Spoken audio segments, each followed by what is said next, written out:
Oof. Can't Uh-oh, you cut out again. hear. Your poor microphone. I don't understand what life It's all good. is. All good. All right, guys. So we are gonna let Morena take the charge today. Oh, is my mic too loud?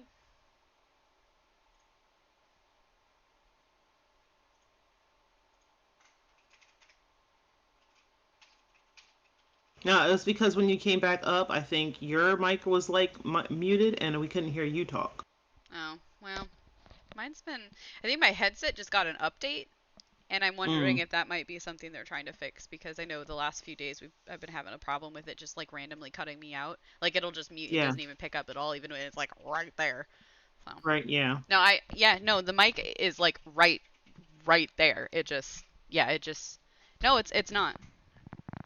It's really not. I promise you. Like looking at it, you're gonna probably hear me crunching my mic. I'm sorry. No, it's like legit. I promise you, it's facing the right way. It's just, randomly, it just like doesn't pick anything up. I don't know. A lot of people have been having that problem, and I'm actually wondering if it's not my headset, if it's something in Stream Elements, one of the bugs that they're trying to work out, if it's just not picking things up. I don't know, because like sometimes it doesn't send things through. Don't know. Don't know. I literally didn't change anything. I literally didn't. I'm, It's exactly where it was. I've been having such problems with Stream Elements, and they just I know. updated again, Yeah. and then the bot stopped working, and I was like, I give up. Yeah. Like last night, it cut out my stream so hard, I had to just stop streaming. Yeah. Yeah. Between that and Twitch, It's it been was weird. monstrous. But I'm glad it sounds a little better, so that's good. Yes. Anyways, no Good worries. morning, Thank Raven. you. Yes. Yes, and good morning. Sorry. This Boone just dropping in right with No, of course it's not too late. Feel free. We'll pray for you We again. still gotta pay it. We still gotta pray at 9/11 anyway. Yeah, absolutely. That too. That too. Let us know for sure how we can be praying for you. And let me just share the notes one more time, guys. And then Marina, I will let you take the charge, man. Okay, are we ready? Ready to rock. I'm All so right, excited for this one. so I stopped messing with my face. I do this all the entire stream. Um.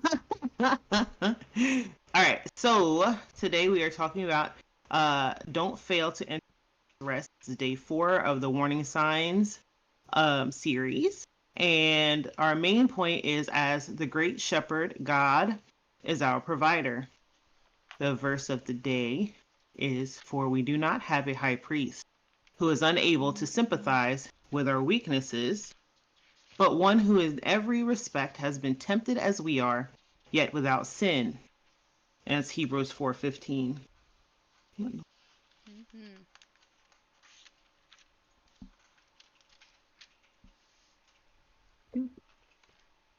Okay. Um, so what is a major need in your life right now? And how do you think that this need can be met? You want me to paste these in the chat for you? I'll paste. You talk. Yay. I got you.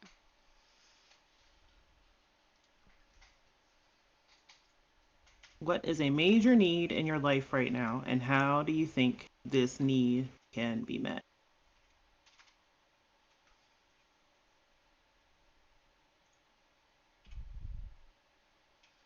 I'll say for me, recently with all of the things that we've been going through, it's just kind of like a major need is strength to get through the next day, because it's been tough. I'm still in mourning over my friend, and I'm still dealing with disappointment based on what my husband's job is doing and not doing for him. And for that, you know, it's just one of those things where you got to constantly trust that God and his omnipotence knows better than you do and is able to see the end from the beginning. And then in the other things like um walking through grief is never easy, especially when it's sudden and you really don't have time to process what's going on before it's already done and happened. Mhm. So, it's been trying. I remember Laura said she also missed her friend too. I remember you said that you lost your friend last year. I don't think that these change anything, and it's nice to know that they're in heaven and they're healed and all that stuff, but it doesn't stop us from hurting and missing them. And I think a lot of people forget that we're allowed to hurt and miss our friends and family who pass on. And yeah, okay, we know that they're in a better place, especially because, if they're believers, we already know that. But it doesn't help us to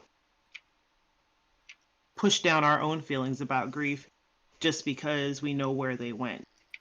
We still have to walk through our own feelings and have our rage and have our moments and walk through those. And, especially with this situation, I had to relearn how to grieve because I turned that off because I grieved so much over the last 5 years that I had to reassess what am I doing to get through this grief. Yeah. I think Okay. also And when so, you grieve as your faith grows, your grief changes, right? So how you experience grief and react to grief, it changes. And for you, I know as you've talked about, your faith journey and everything, you're in a much different place now than you had been, when you were going through grief before. So I'm sure that it's, learning how right. to grieve with God, right? Hmm. Is That's a whole different process. When I've lost my grandfather and then I lost my grandmother on the other side in the last year and a half, and um, my grandfather was like a dad to me. Like he was more like a dad to me than my dad or my stepdads, and and losing him was, I experienced that a lot different than I'd experienced grief before I came to Christ. And then even that grief, though, a year and a half ago was a lot different experience than the grief that I experienced when I lost my grandmother just a month ago. And You're right. and as you grow in Christ, man, it's I think that's just something that we all need to recognize and grow in how we respond to loss, and just give it to God better. I can definitely relate to that. Sometimes I feel like we just don't like to process grief and we just let it just fester. Who Oh, likes pain? yeah, It no, hurts. exactly. Nobody likes pain. Nobody likes pain. Raven says, peace and taking all, not just some of his problems to Jesus, which is, what we're Yeah. also talking about. Our problem being grief, and we still got to take it Yeah. to Jesus. Yeah. I want to keep fixing my own problems, but I don't bring it to God for, yeah, yeah. Yep. And that's, every problem, including the grief we're talking about. It's like we just want it to be done already. Yep. We don't want to hurt, and we don't want to feel the pain, and we don't have the problem, we don't have the issue, and It's gets that exhausting. way. It is. It really is. It's exhausting. Brandon says Ecclesiastes 3:4, a time to weep, a time to laugh, a time to mourn, and a time to dance. Absolutely. Mhm. And Christian Daly said we need to hydrate, so Well, both redeem coffee it that is. one. There you go. Mhm. Thank you for that hydrate. Good morning, I Christian want to show you Daly. my cup too. I want to show you my cup. I'm gonna say that I'm gonna consider all of you my friends, right? And this is my cup from my friend, and it says all my friends are blessed. Aw, See, I see. love that. Ah, So you're all blessed. Yes. Love it. Love it. Um, let's see. I think for me, a big major need is just I think constantly God is just like working on my patience. And Mm, like it's so hard when God says, "Okay, you're going to do this thing. Like this is on the horizon for you, but like you're going to wait."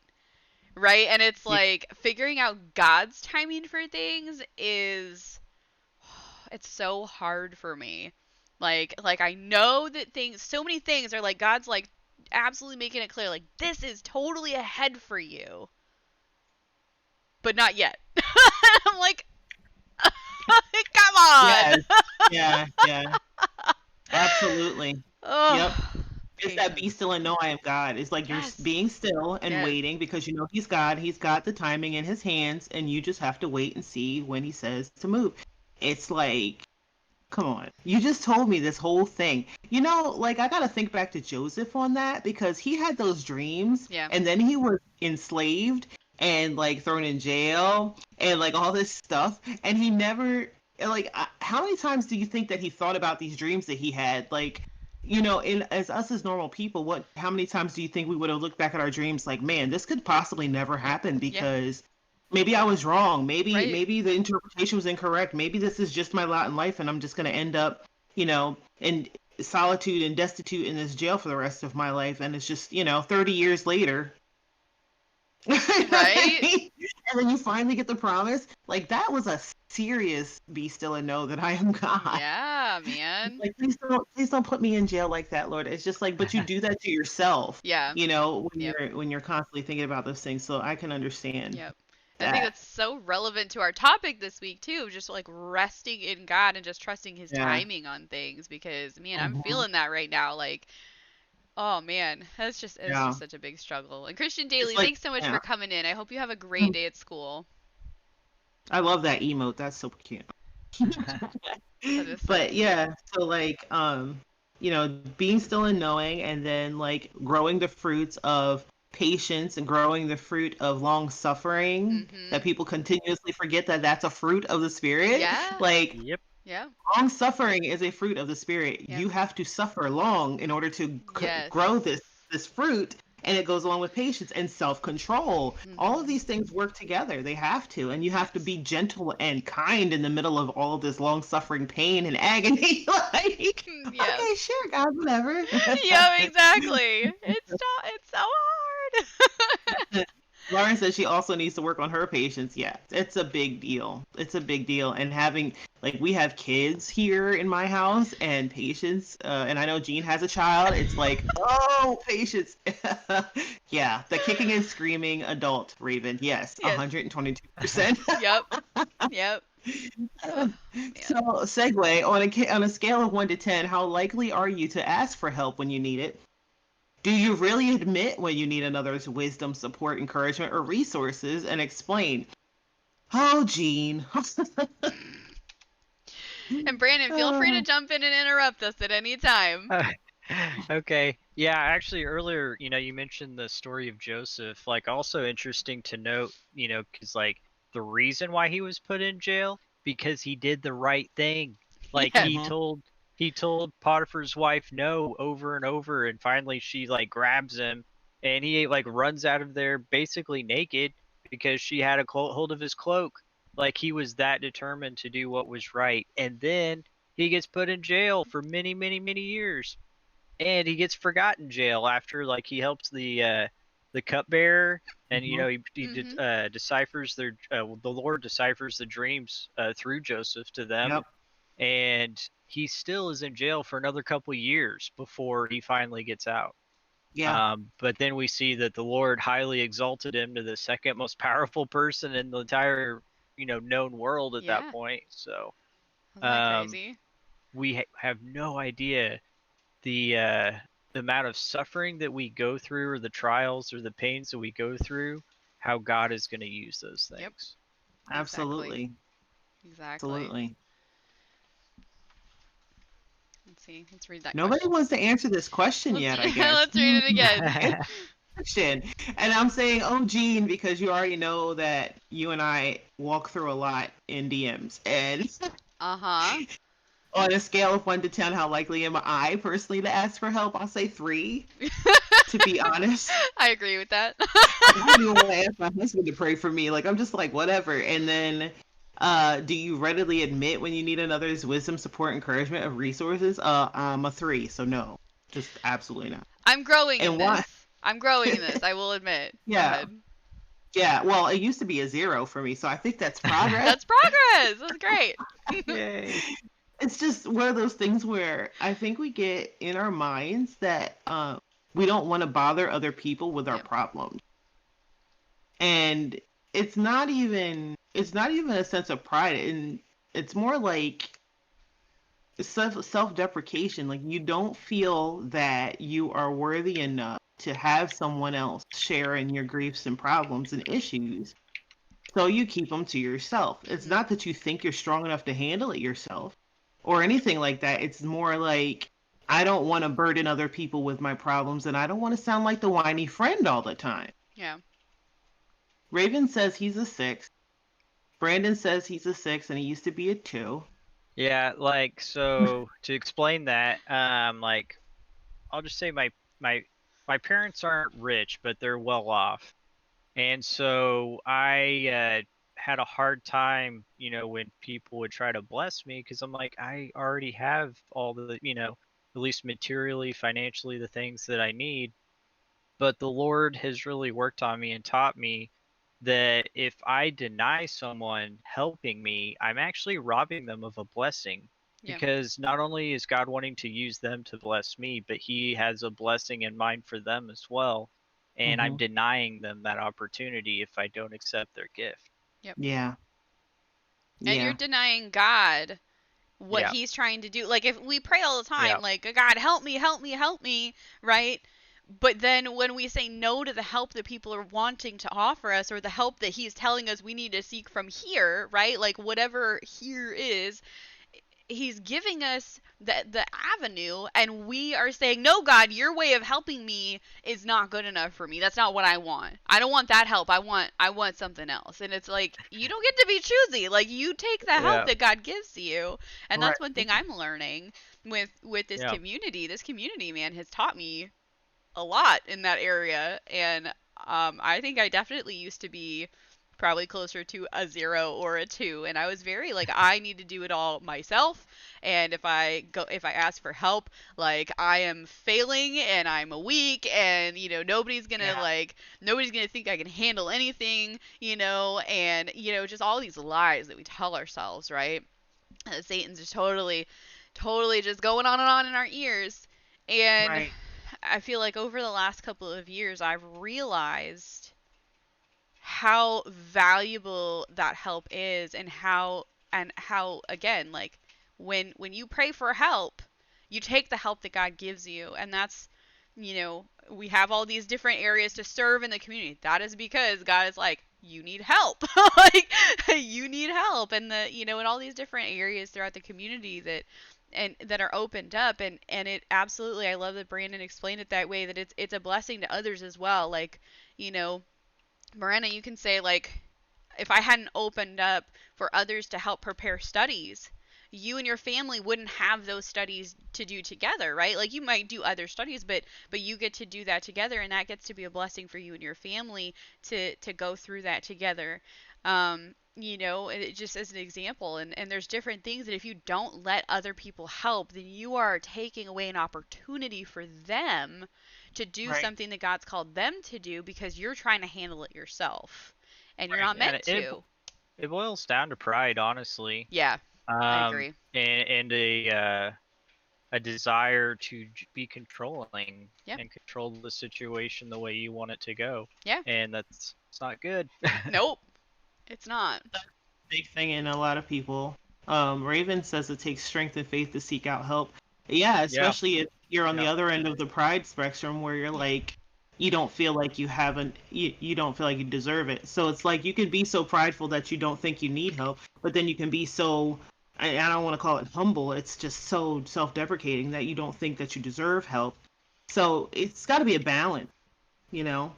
I was thinking about the Proverbs 31 woman while we were talking, and how so many people revere the Psalm 31 woman, but they forget that she had lots of help. Yeah. Like, she didn't make her household amazing by herself. She had workers and people she delegated to, and things that she did in order and put in place. Much like what you're doing right now, Gene, with different things, is putting people into place so that you Yeah. can have the house in order Right. for God, right? As opposed to doing everything herself. It doesn't say, and she did this, and she did that, and she did the other thing. It shows she had a worker that did this, she had helpers that did that, and it's a conglomerate of like different women that just, these are their strengths, and this is how this plays out in each of their lives. and how they asked for help and they got help for themselves so that they were able to see to the needs of their households and that their children would get up and call them blessed and their husband would be revered in the streets because they did what was called of them to do. Yep. Every single person has their own calling and ability, and we all have to be aware of that and open up our hearts for allowing other people to get their blessing while we're being blessed and Yep. blessing others. Yeah, Let's. Go ahead. No, you go ahead. I was just gonna say I've also heard it put this way that like, you know, we focus on, you know, like, hey, you know, God has given me these certain talents, these certain gifts, but we also have to keep in mind that He's also given us these certain weaknesses, because for one, that keeps us more humble, but also to help us to network out and to get other believers to help us as well. Yes. Yes, absolutely, because we're not supposed to forsake the gathering of the brethren, and we're supposed to bear with one another. All Yeah. those things that the Bible talks about that we're supposed to do together, Yes. that we constantly try to do alone. Yes. Yeah. Yes. We live in a culture that doesn't that absolutely condemns help, right? Like, oh, you need help for that? You can't do that by yourself? Like, what is wrong with you? Like, how That dare is- you hire a maid? That gives me right? more Like, time to you my know what? kids. What's wrong with you? If that is what you need to do, then do it. Like, it's okay, right? We need to.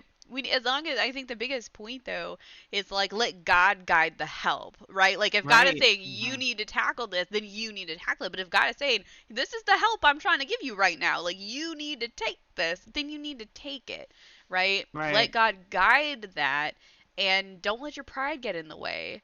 Don't let your attitude get in the way. Don't let your pity, your self-pity get in the way. Like, don't let Right. what you think Right. people will think of you get in the Yes, that's way. where my brain Yeah. was that right there. Yeah, you speaking my thoughts now. You know?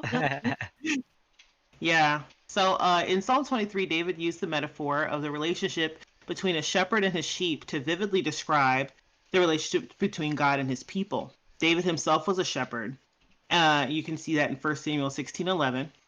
And he was intimately familiar with the constant provision, guidance, and protection required of a faithful shepherd. In the ancient world, the shepherd stood by his sheep 24/7, attending to their every need.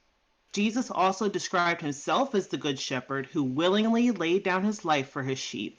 You can see that in John 10:11. In our study today, we focus on specifically how God, as the great shepherd, abundantly provides for his sheep. Now, I did a little study on my own about what a shepherd does and what a shepherd is to sheep, and like literally, sheep are the worst, and they're the worst. So as we read Psalm 23:1, we'll see how bad sheep really are, and like what God is saying about sheep and his being our shepherd. It says, 23:1 says, "The Lord is my shepherd; I shall not want." In this psalm, David centered himself on the reality that the Lord is his shepherd.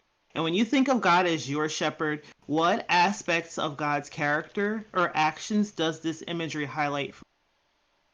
Like, what do you think about if you think of the Lord, your Father in heaven, being your shepherd as well, and knowing what you know about shepherds and sheep? So I had a friend that used to like tend sheep and stuff, and he told me some about them. And sheep apparently are really, really stupid. So I find it interesting that we're related to sheep because we are really, really stupid, like on our own. And like sheep are so dumb that if the shepherd isn't keeping his eye on them, that when they go down to drink water, they go too far and they'll just drown themselves. Like because they just get uh, fr- uh, their wool gets like so soaked in water, they'll just drown themselves. Or they'll just like run off a cliff. Like they'll follow they get spooked and the whole herd will just run off a cliff and die. Yep. Like, so the fact that we're really, he calls us sheep several times is interesting.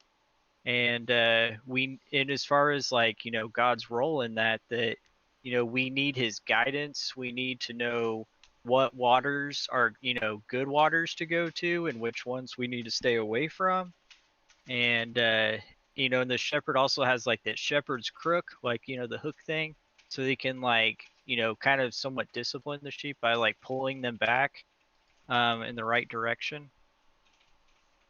Yeah. Yeah. About like for me as I'm listening to you talk, that sheep are stupid because they lack wisdom.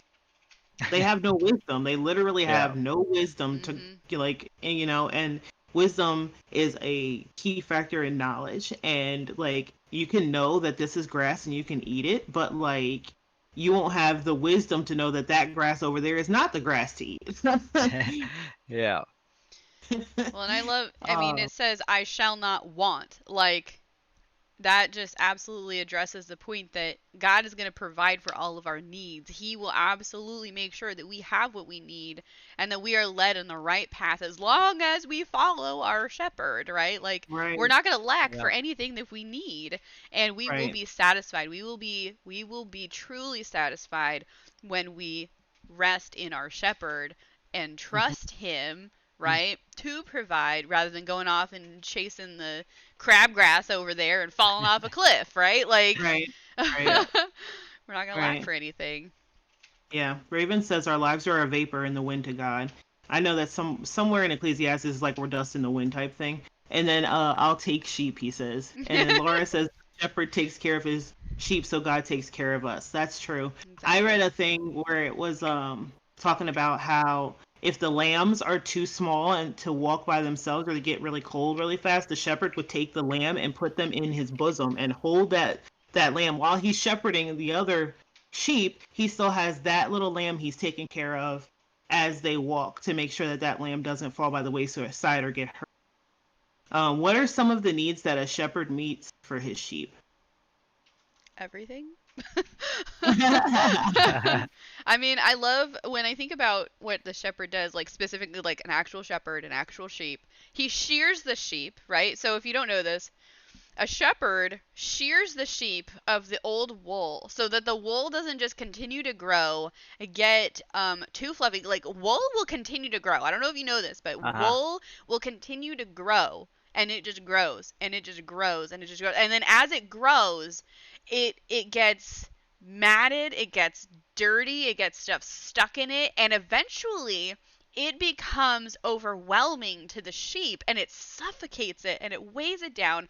I saw this story of a sheep, like a real life. This sheep had strayed off, it had strayed away from its pastor, strayed away from its shepherd, and like a few years later, the shepherd found his sheep.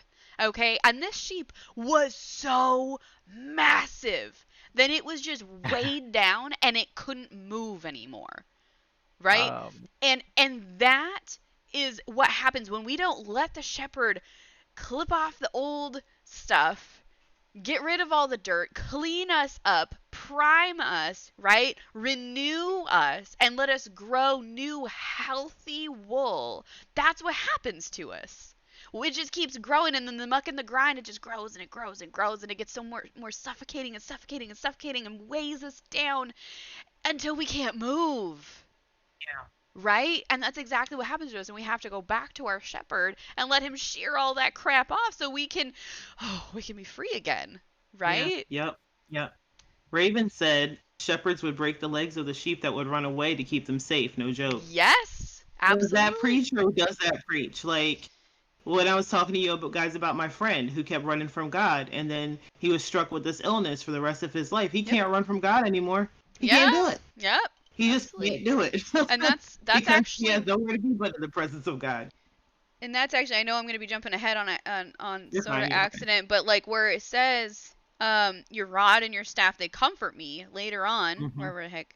Yep. That's actually what it's talking about. Is that the rod and the staff, it's painful, right? Because the rod, that is what's used to break the legs of the wandering sheep that are disobedient and running off and doing their own things and getting themselves hurt and in trouble and potentially eaten by wolves, right? Or falling off cliffs and eating poisonous grass and, all the All stupid the things things. that sheep do, you know. And he takes the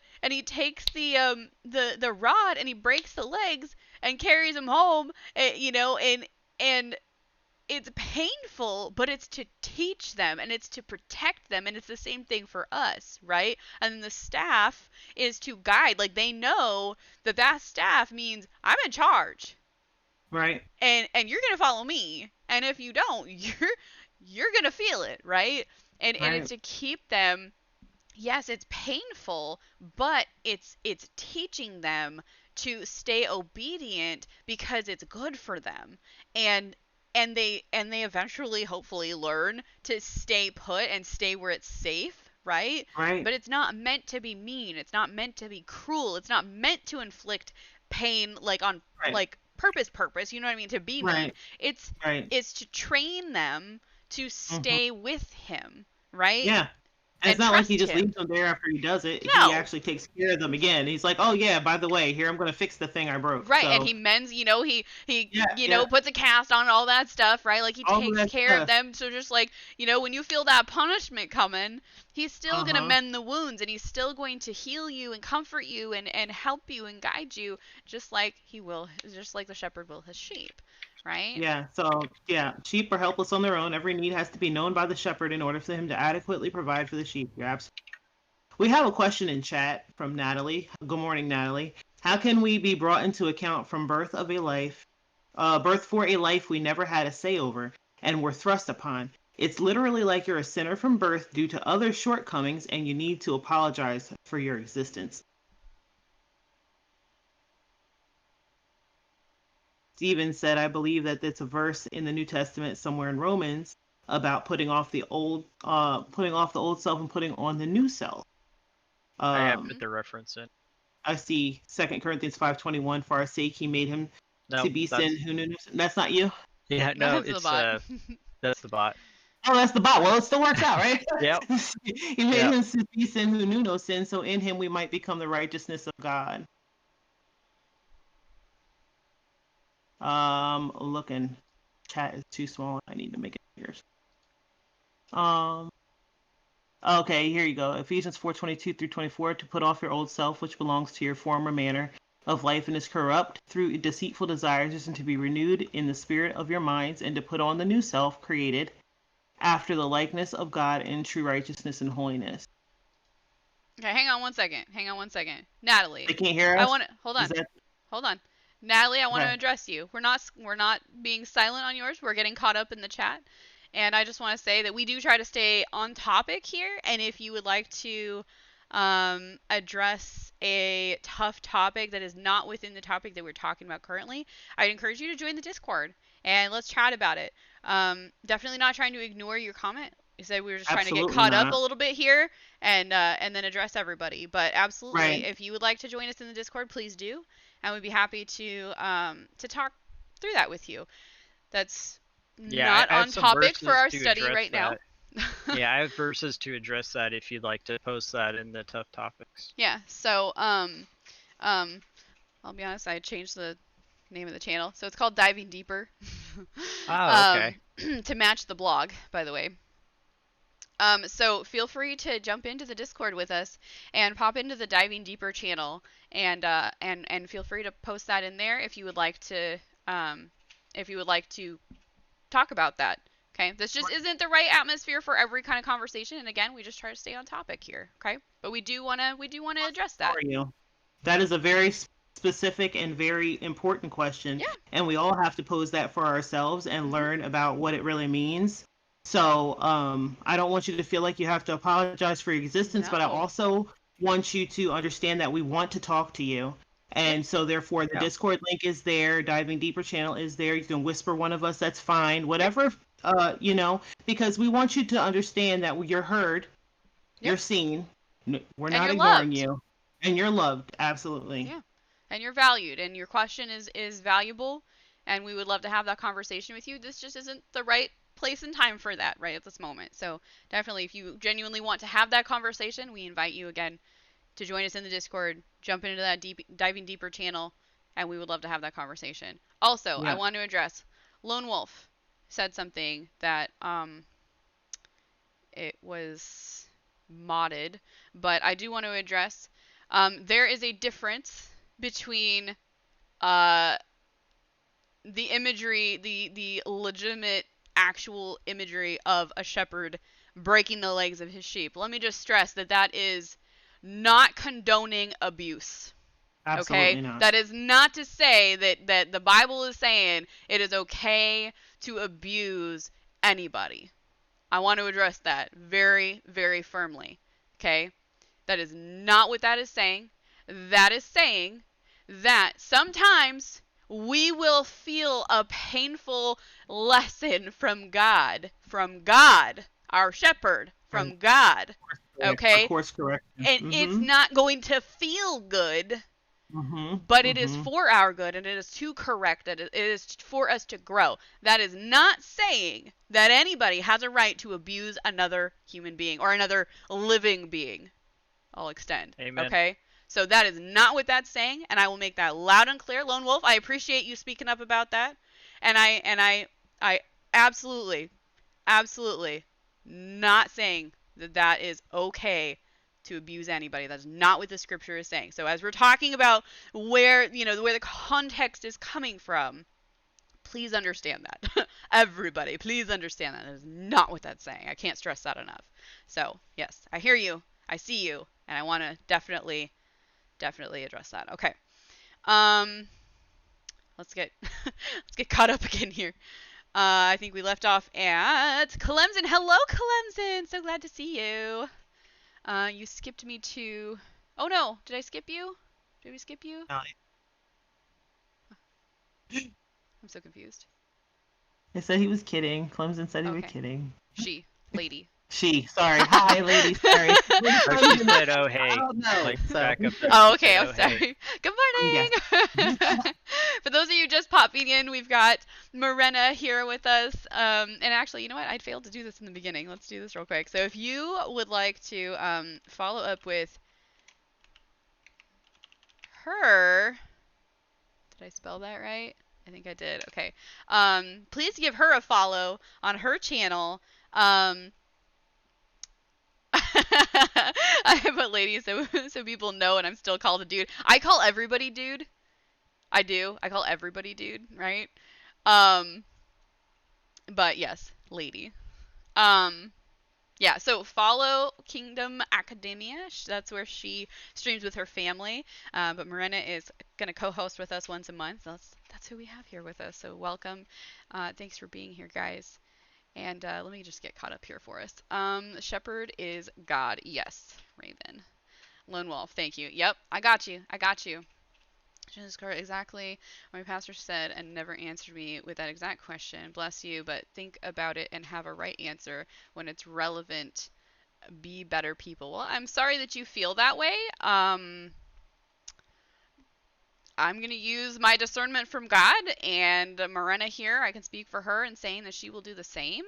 And that's what we do here. So I'm sorry that I might have missed a point that you were making in your original message. I do apologize. But I'm sorry that you feel that we didn't answer your question the way that you wanted. But at the same time, we're going to answer the questions the way that we feel God is calling us to answer the questions. So again, if you would like to dive deeper into that, Yeah, please join the please Discord. do that. Because I'd love to be able to talk to you about.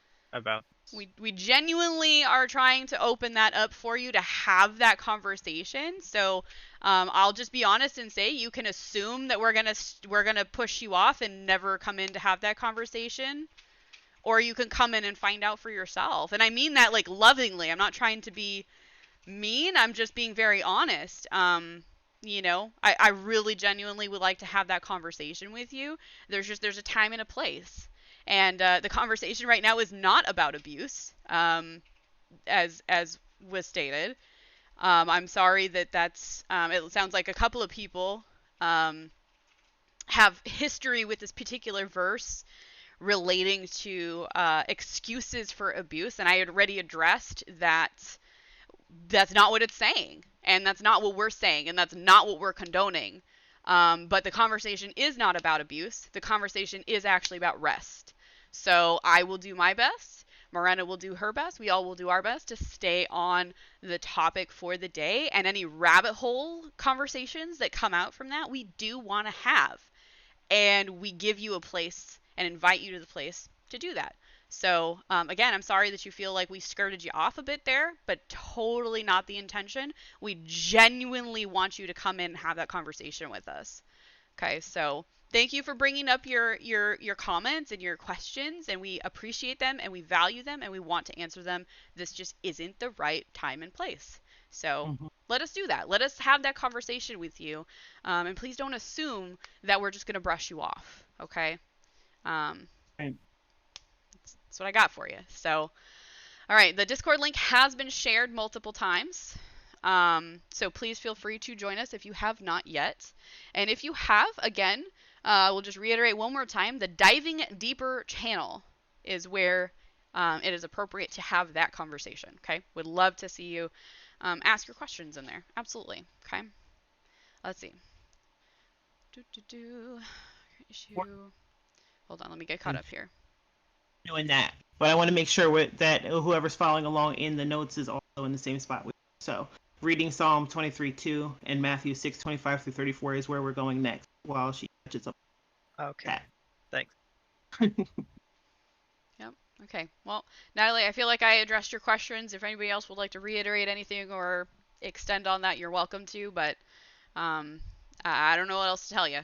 So we love and appreciate you being here, and we definitely want to have those conversations. So there's just, again, there's a time and a place, and it's not that we don't have tough conversations here. We absolutely do. But again, the conversation is not about abuse. I'm sorry that is what's on your heart right now, and I'm sorry that that's where that is taking you right now. But again, that conversation is different than what we are focusing on today. And I will just say one more time, because I see how I can feel it. I can sense that you are absolutely hurting right now. And I don't want you to feel like we are just brushing you off and we're not trying to answer tough questions, because we absolutely do. But again, last time I'm going to stress this for this moment, we're talking about failing to enter Christ's rest. We're not talking about abuse today. But we absolutely would love to have that conversation with you. And help you how we can, support you how we can, fellowship with you how we can, if you'll allow us, in the Diving Deeper channel. Okay? So, anyway, we'll go ahead and move forward. Laura and Steven, thank you guys for hanging on with us. And Marina, I will let you pick it back up. Messing around with my prayer cards I got from my friend. Oh, that's so cool. She stopped by while I was in the middle of some of the worst part of my grief this past couple weeks and dropped these off. So I just grabbed a couple just to see where they took me. I will thank the Lord with all my heart, Psalm 9:1. Let all that you do be done in love, 1 Corinthians 16:14. And act justly, love mercifully, and walk humbly, Micah 6:8, which I think is hilarious because that's where the church in the wilderness sits. Yeah. Micah 6:8, you know, super funny. Just thought that was good in this moment, that we remember those are the reasons why we do what we do, right? Absolutely. So we're at Psalm 23. He lets me rest in green meadows. I'll point out that sometimes in some different contexts it says he makes me lie down in green pasture. He leads me beside peaceful streams, which can also be still waters, and that's Psalm 23:2. And then we got Matthew 6:25-34. That is why I tell you not to worry about everyday life, whether you have enough food and drink or enough clothes to wear. Isn't life more than food and your body more than clothing? Look at the birds. They don't plant or harvest or store food in barns, for your heavenly Father feeds them. And aren't you far more valuable to him than they are? Can all your worries add a single moment to your life? And why worry about your clothing? Look at the lilies of the field and how they grow. They don't work or make their own clothing. Yet Solomon in all his glory was not dressed as beautifully as they are. And if God cares so wonderfully for wildflowers that are here today and thrown into the fire tomorrow, he will certainly care for you. Why do you have so little faith? So don't worry about these things, saying, what will we eat, or what will we drink, what will we wear? These things dominate the thoughts of unbelievers. But your heavenly Father already knows all your needs. Seek, and it says the first sometimes, the kingdom of God above all else, and live righteously. And he will give you everything you need. So don't worry about tomorrow, for tomorrow will bring its own worry. Today's trouble is enough for today. Amen. The question is, what does David say that the Lord lets him do in Psalm 23:2? And what sort of emotions does this imagery bring?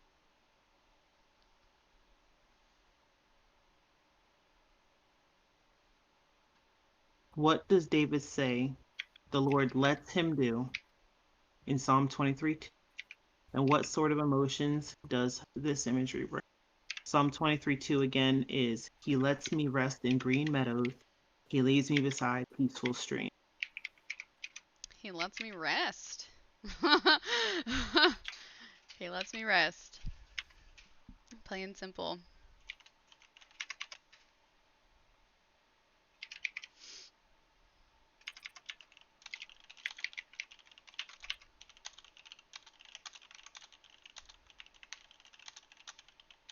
Who else? Who else wants to chime in there?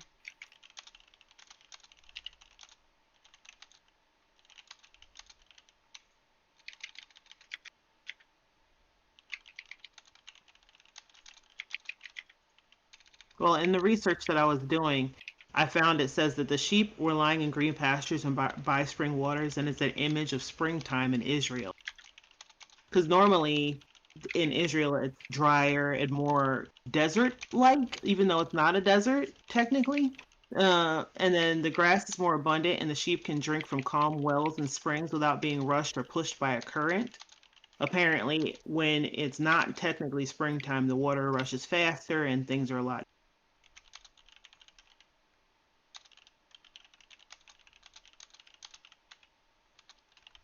Keep trying to picture what Israel would look like. Yeah. I probably should have looked up some pictures to see exactly the differences, because that would be cool to see what the difference is in springtime.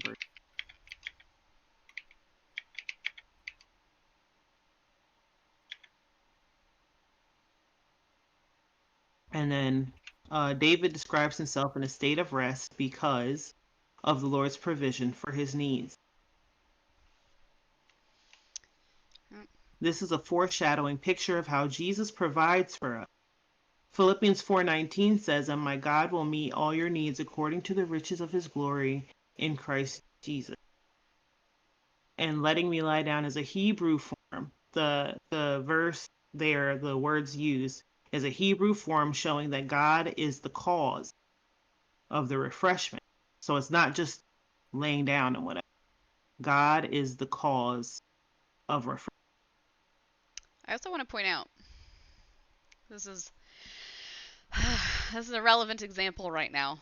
What we have going on. We just talked about how God gives us the help that we need, and sometimes it won't look like how we want it to look. Okay? And we just talked about this. God gives us the help that we actually need. And again, it's going to look and feel different sometimes than what we think we need or how we want it to look. And right now, I just want to stress, we are trying to help and we are trying to answer a question, but it's up to you to receive that help. It's up to you to accept the help that God is giving you in the way he's giving it to you.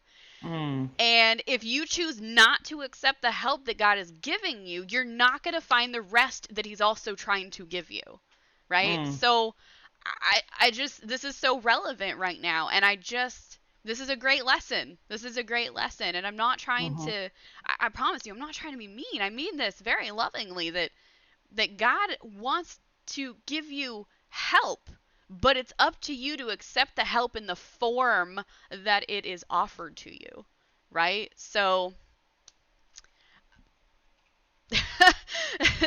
period. Yeah. Period. Yeah. So, you're there. You're right. I'm and sorry. We'll pray about a lot of that on the 9/11 because we're not that far from it. I'm watching the time as well. Yeah, absolutely. Because, coming into a place where we are right now, there's no accidents. God does not, he's not the author of accidents. And if you're here, You're here for a purpose. Mhm. God called you here for a purpose. If you felt the necessity to come here and be in the chat or listen at all, right? That means that God has something here for you. Whether you're willing to accept it or not, or listen or not, that's on you. That's your choice. But the fact that you're here to hear what God's word is saying about resting in Him, not worrying, calming your spirit, taking away the anxiety that's eating your face, as I'm sitting here feeling the anxiety eating certain people's faces in the chat, okay? That God is saying to you, take a rest from all of that anxiety and issues and problems.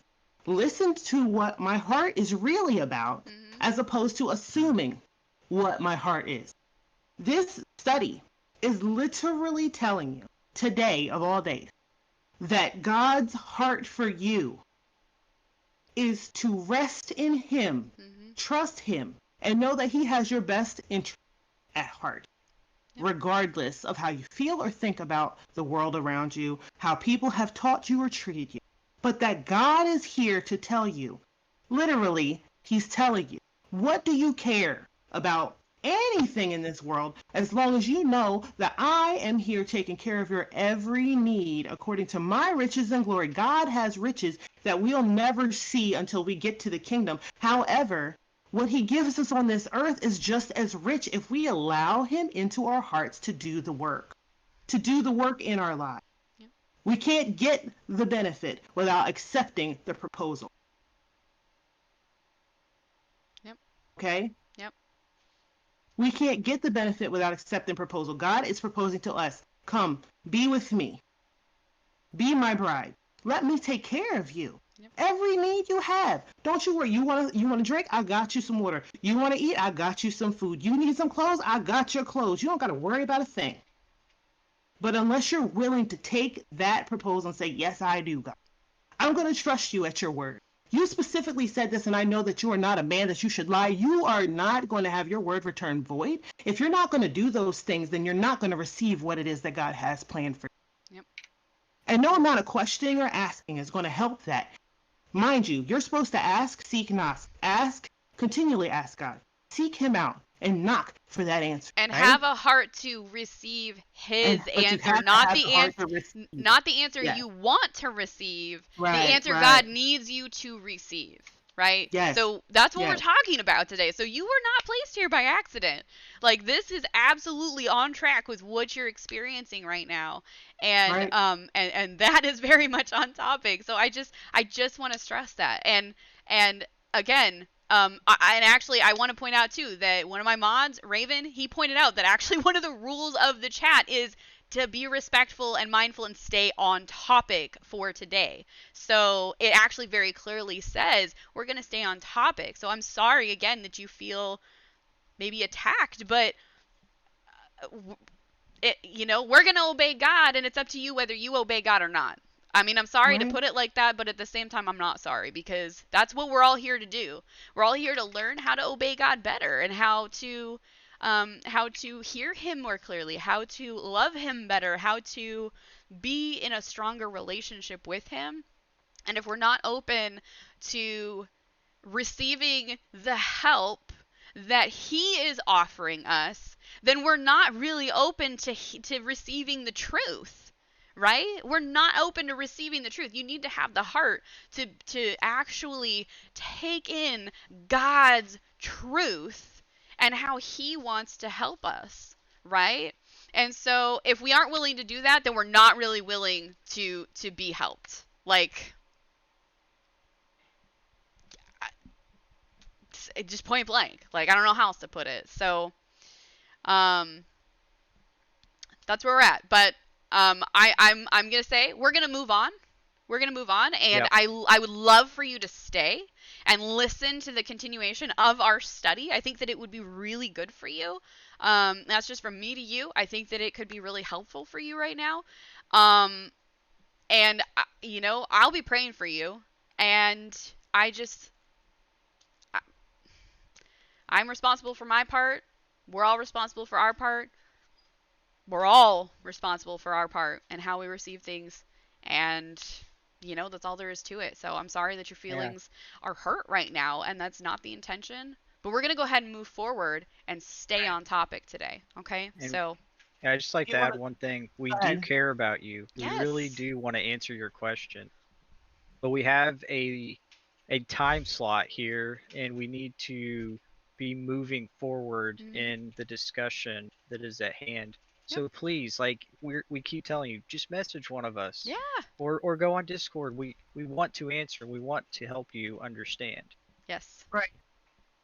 If you Yes. listen long enough, you might actually get an answer to a Yeah. question that you asked Yeah. that might not have come up as a specific answer to you, but it's still in the study and therefore answers some of your questions. Matter of fact, I'm looking at the study, and the next verse that we have is Psalm 34:8. If somebody wants to post it, oh, taste and see that the Lord is good. Blessed is the man who trusts in him. Right? Yeah. So we're still moving forward in the study, but we're also going to be answering at least one of your questions about what it is that God has. What's the purpose of having this life? Okay, maybe you didn't ask for it. Sure, fine. Okay, none of us did, but God has a purpose in all things, right? Yeah. So Yep. let's see. We're talking about needs and God meeting those needs. What other places in the Bible have you seen the Lord described as a shepherd, and how do these passages help you form a better picture of the Lord as our shepherd? Because remember, our shepherd being the one that leads us, guides us, protects us, directs us. I have a couple of examples in the notes if you want to take a look at any of those to help you form the picture Read them. of God as a shepherd. Read them. Go for it. So there's Psalm 74:1. O God, why do you cast us off forever? Why does your anger smoke against the sheep of your pasture? You have to go and read that one in context to see what it is he's talking about, and that's another reason why I posted. Foster the idea that we're supposed to go deeper than the surface here, right? That you take the time to go into context. Psalm 80 and verse 1. Give ear, O shepherd of Israel, who lead sheep. Joseph like a flock. Sorry, I can't even read this right. Give ear, O shepherd of Israel, you who lead Joseph like a flock. You who are enthroned upon the cherubim, shine forth. Isaiah 40:11. He will tend his flock like a shepherd. He will gather the lambs in his arms. He will carry them in his bosom and gently lead those that are with young.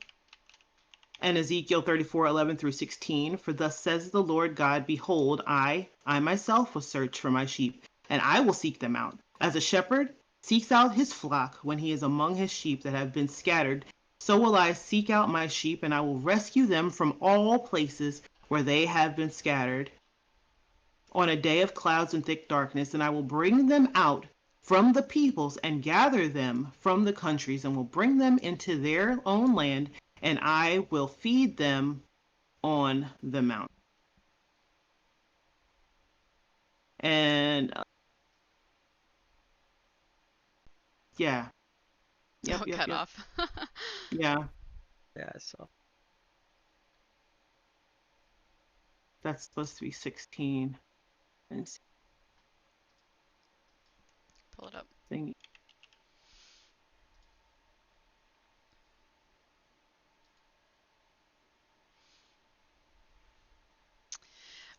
There they shall lie down in good grazing land, and on rich pasture they shall feed on the mountains of Israel. I myself will be the shepherd of my sheep, and I myself will make them lie down, declares the Lord.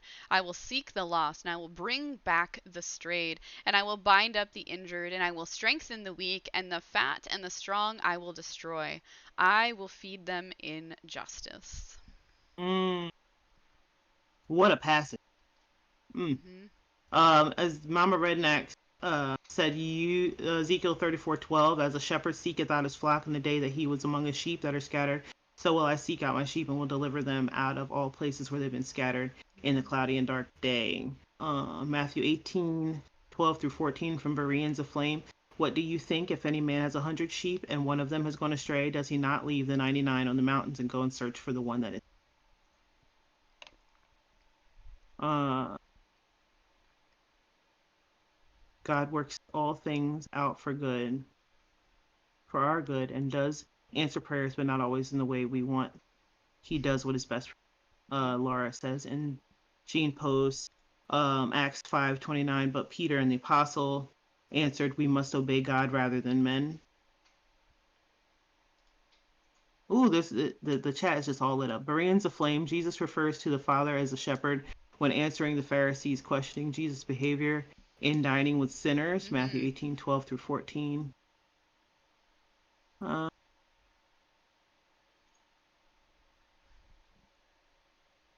wow.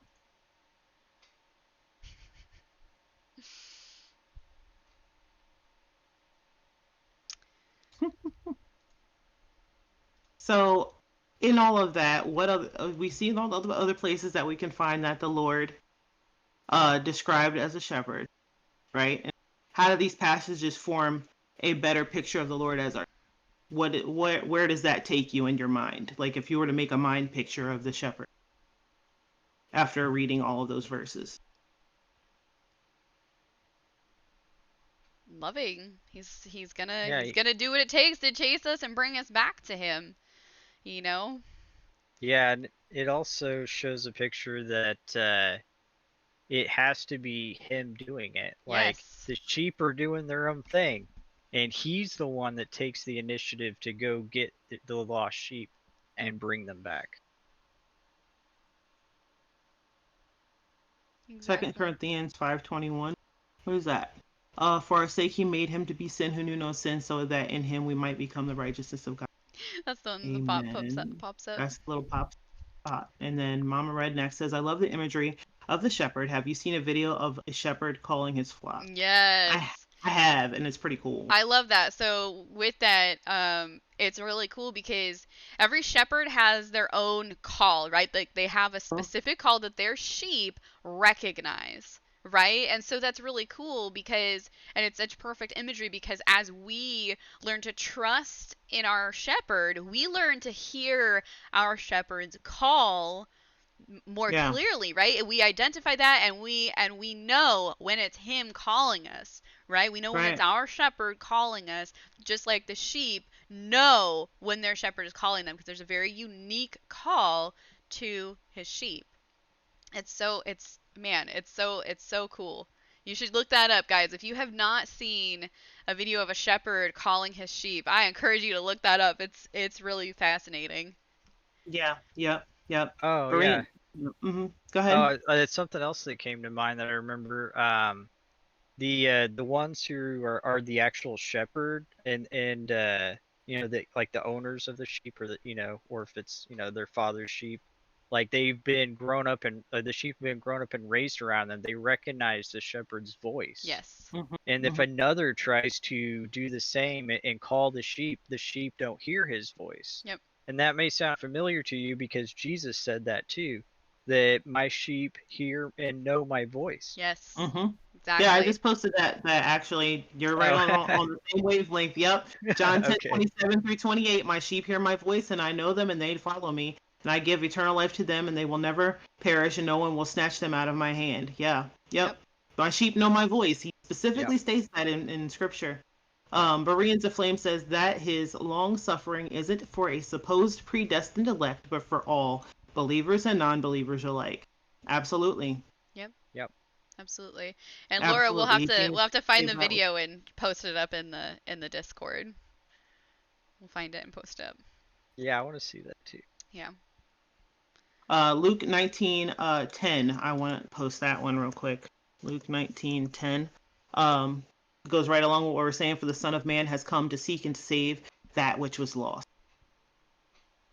If we're the Mm. lost sheep, we want God coming to get us, and we want to be able to do what He's calling us to do in Psalm 23. And we can't do that unless we follow Him. In the notes, I put Philip Keller, a modern day shepherd, observes in his book A Shepherd Looks at Psalm 23 that sheep will only lie down if four requirements are met. Um, they are free from fear, they are free from friction with other sheep in the flock, they are free from flies, and they are free from hunger. And the shepherd supplies every need emotionally, socially, medically, and physically so that they can lie down and rest freely. And that's when we got to Psalm 34:8, where it says, "Oh, taste and see that the Lord is good, and blessed is the man who trusts in him." Yep. Girl, by the way. We skirted past our 9/11 prayer. Up, let's roll. I probably was yelling and fiery and whatever, We but were you we know, were we were in it. Let's go ahead and pray we real were quick, on guys. it. Brandon, do you want to pray? I was actually thinking that Gene should pray this time. Sure. Sure. All right, cool. Lord, I thank you so much for our study today. I thank you so much for everyone who has come in, will come in for any length of time with anything on their heart, whatever their intention is coming in here today. God, I just thank you so much for all of it, for all the conversation, all the lessons, all of the study that we get to have today together. And Lord, I just pray that whomever is in here for any length of time, and again, for any intention, any purpose, any hurting that's on their heart, any joy that's in their heart, Lord, I just give it all to you and lift it all to you. And I just pray that they hear your voice as you are our shepherd. Lord, I just pray that each of us hear your voice and come running to you, and that we do what you call each of us individually to do in obedience and love and appreciation for you as our shepherd. And as we go out into the world and we do your work, Lord, I just pray that each of us just stand firm in you, in our faith, in our relationship with you, and that we just have a heart for you and your people, and that we don't get drifted away, led astray, and pulled away from what you have called us to do at any given moment, and that we stand firm in obedience to you in all things, in all times, and that when you provide for us, we just receive that with such gratitude and open hearts and open mind and open hands, and just so grateful for you just pouring out the help that you know we need. Lord, I just pray for healing over everybody in our study today. I just lift all the hurting hearts up to you, and I just pray that today they hear from you, and that you work in them, that you start softening their hearts, that you start really working healing into their hearts, and just bring light into the darkness that is growing in them, in all of us, Lord, and just heal us and send us out on mission for you stronger and more rested, and help us to really rest in you so that we can be more effective in the areas that you call us to go out and serve you. Lord, I lift all of us up to you, and as we are just in such a broken world right now, Lord, I just lift it up to you. I just lift it up to you, and I just ask you to just help us to help your plan as you call us to. Just help us to have the courage. Help us to really have a heart for your truth, for your mission, for whatever it is that you call us specifically to do. God, I give it all to you. I give it all to you. And I just pray over everybody who's spending any time with us today, and anybody who walks away from our time, from being here again any length of time, any intention, Lord. I just pray that they hear from you whatever it is that you need them to hear. And God, I pray that everything that we go through today just glorify and honor you, and that you use our topic today to really speak to all of us, every single one of us. And God, I just thank you so much for what you've called us to do, and just everything that you do through our community, and the and the boundaries that you set for us, to help us keep safely in your pasture, and hear your voice and heed your call and remain in trust and obedience to you. Lord, I pray that any of us, that when we wander, when we go astray and we're chasing that crabgrass out there that looks so tasty, Lord, that you bring us back, and whatever it takes to bring us back, Lord, that you do the hard things and you bring us back to you, because that's where we need to be. It's absolutely where we need to be. And God, I just ask that you provide peace. Give us peace. Give us rest. Help us to rest. Help us to fellowship in the ways that you call us to. Help us to love people the way that you call us to. Help us to remember that you are the judge and we are not. That we are the servants. We are your children. We are your servants, and we are here to serve you and your kingdom and your people in the ways and the time that you call us to. And each of us, Lord, just remind us daily that we are here to do your will, your plan, and be obedient to you, and not let the world chase us around, running around and losing focus of you and your mission and your glory and your honor and your call for us. Help us to stay focused on you and stay in your rest. Help us if we have fallen away from your rest, help us to come back to your rest and really be refreshed, really be restored, be refilled by your love, by your glory, by your goodness. God, help us to be refilled today. Help us to find rest. Help us to trust you and hear from you today. And help us each to have the courage to stand up in faith and do and say whatever it is that you have called us to do at any point in time. God, I just give it all to you. And I just thank you so much for this study, for this community, for this group, for this conversation, for everything that we get to go through today together. God, I give it all to you. And I just pray over all the hurting hearts today. I just lift them up to you. I just lift them up to you. Help us to do your plan. Help us to do your will, your work, and be your servants, not servants of the world. Not bow down to whatever we want, whatever we think we need, but take the help that you offer us, Lord. Help each of us to have that heart. And we all stumble in that. Lord, help us to be humbled. Help us to be like sheep and recognize you as our shepherd every day.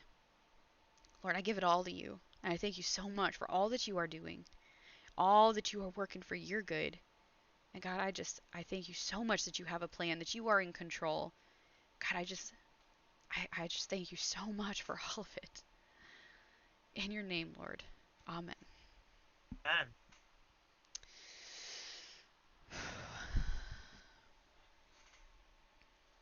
Let's see. Go back.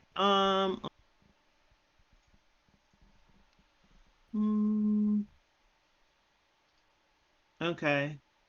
So Mama Rednecks posted in the Bible study Discord, I guess, the video of the shepherding. Cool. Yeah, we'll have to watch that later. Brian says, interesting, the root word for shepherd is some word I cannot pronounce, which is the same root word for pastor.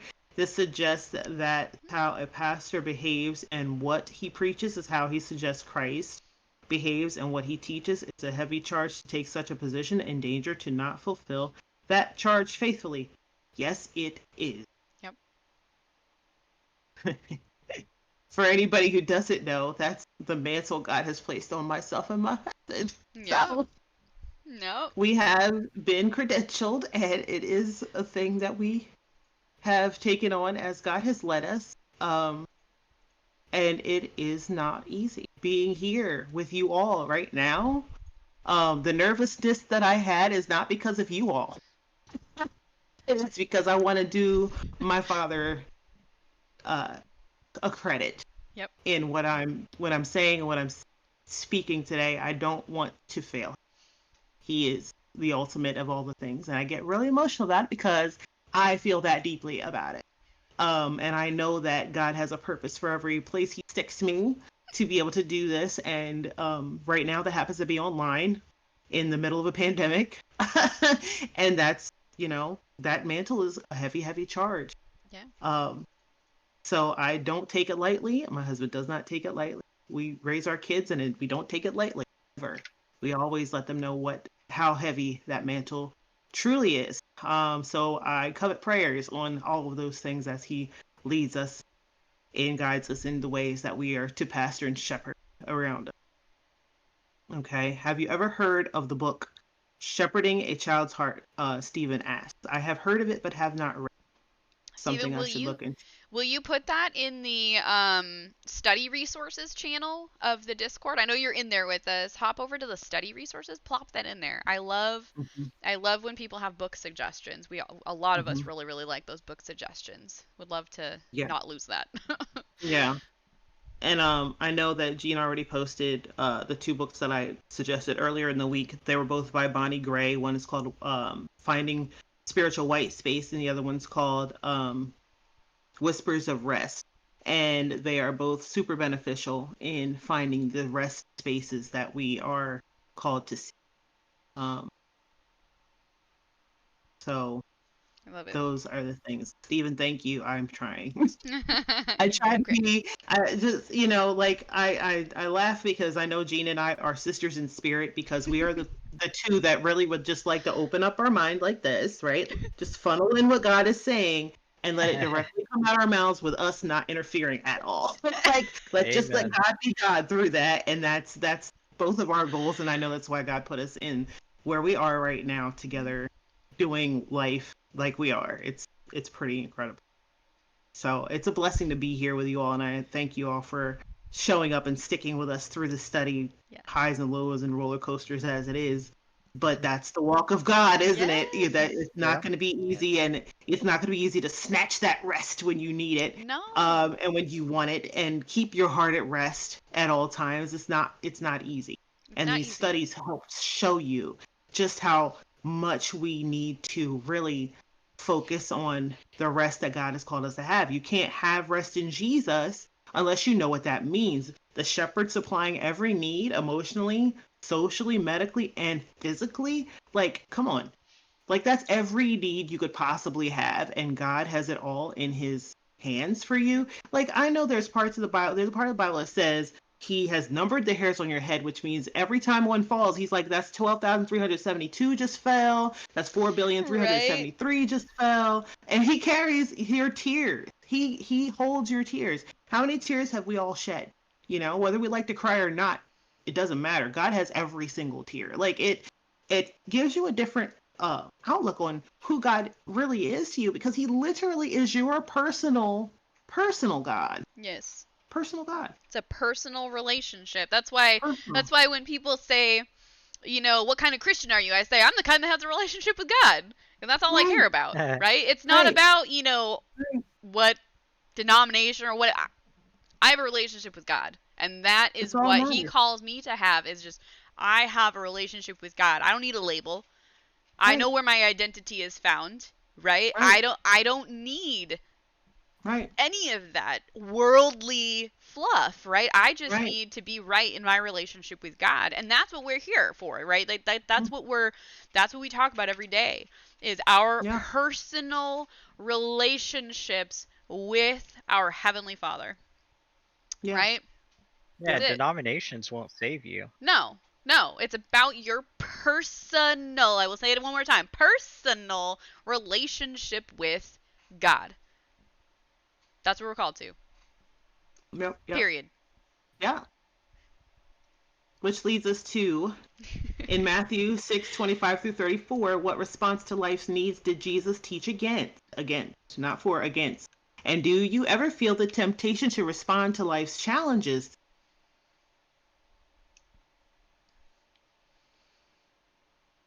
And to follow that one up instead, how can the follower of Jesus respond to the needs of this life? It might help you answer So other. I want to point out this is actually one of my favorite passages. This part in Matthew, and part of it says, "Look at the birds. They don't Mm, plant or harvest or store food in barns, for your heavenly Father feeds them. And aren't you far more valuable to Him than they are? Can all your worries add a single moment to your life? And why worry about your clothing? Look at the lilies of the field and how they grow. They don't work or make clothing. Yet Solomon in all his mm, glory was not dressed as beautifully as they are. And if God cares so wonderfully for wildflowers that are here today and thrown into the fire tomorrow, he will certainly care for you. Why mhm, do you have so little faith? Don't worry about these things, saying, what will I eat? What will we drink? What will we wear? These things dominate the thoughts of unbelievers. But your heavenly mhm, Father already knows all your needs. All your needs. Seek the kingdom of God above all else and live righteously. He will give you everything you need. Don't worry about tomorrow, for tomorrow will bring its own worries. Today's trouble is enough for today. God will provide Hmm. all of our needs, guys. All of our needs. All of our needs. We just have to be open to receiving what He knows we need and stop getting in the way of God working for us. He is saying, let me do this. shut up, sit down, and listen to me, right? Rest. Let me work. You rest, I work. And just let me do what I am doing. And just take it, right? Like, man, don't worry Yeah, about stuff. the I lack the word, the caveat of, or the verse that we have to abide in that section that makes all those other verses in Matthew 6 apply to us is in verse 33. He says, "But seek first the kingdom of God and his Yes. righteousness, Yes. and all these things will be added to you." Yes. Like, yes, we need to yes. seek God first in all things and Mhm. apply his word to ourselves, and that is his righteousness, like that we become like him, and then he says he will provide all these things for us. Like, Exactly. if you're not doing what God has for you, if you're not in the will of God, if you're intentionally being disobedient, don't expect to actually have these things provided for you, because you're not doing what God wants you to do at the Exactly. moment. Why is he going to do more for you? You need to do what's in the moment that he has. Right, Exactly. right, right. I know somebody earlier, and I can't scroll up far enough to find it. Trust in the Lord with all your heart and lean not on Hmm. your own understanding. In all your ways acknowledge him, and he will direct your paths. In Yeah, Proverbs. Yep. Raven I said that.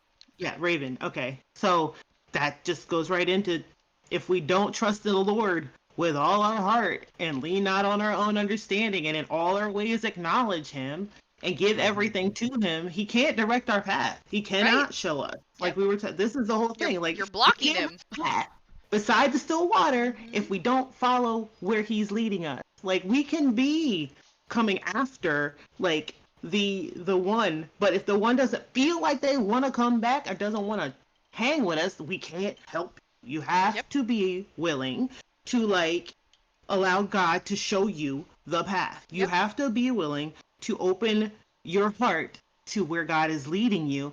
Otherwise, you cannot find yourself in the path of with the green pastures beside the still waters. Restoring your soul can't happen. None of those things can happen until you seek the kingdom first. First. First. Yep. Because he already is there. It's Yep. not like we're looking for him. He's waiting for us. Behold, I stand at the door and knock. Hello. Yep. And Laura says, knock and the door will be open to you. Revelations, Reverend. Sorry, 3:20. Behold, I stand at the door and knock, and if any man hear my voice and open the door, I will come in to him and will sup with him and he with me. Thank you, Mama Rednecks, for that. Yes, absolutely. What Yeah. can we do to get there? Did Everybody you wants to know how to rest, but did that's the you way you read get. Chill Will's verse 2? Oh, did I I miss don't it? know. The chat's moving Uh, so fast. I love it. yeah, Scroll up a little bit. yeah. So just Oh, 127 2. and yeah. Johnny, I was reading Matthew 6:25 through 34. It's a big old chunk. Big old Okay. chunk. So I didn't put it up in chat again. But that's what I was reading. Yeah, no, we didn't read Chill Wills. I read it to myself, but didn't read it to y'all. Let's read it. Psalm 127 2. It is vain for you to rise up early, to retire late, to eat the bread of painful labors, for he gives to his beloved even in his sleep. Yes. Yep. Sleep, again, Jesus is a Jesus of naps. God is a God of rest. Okay?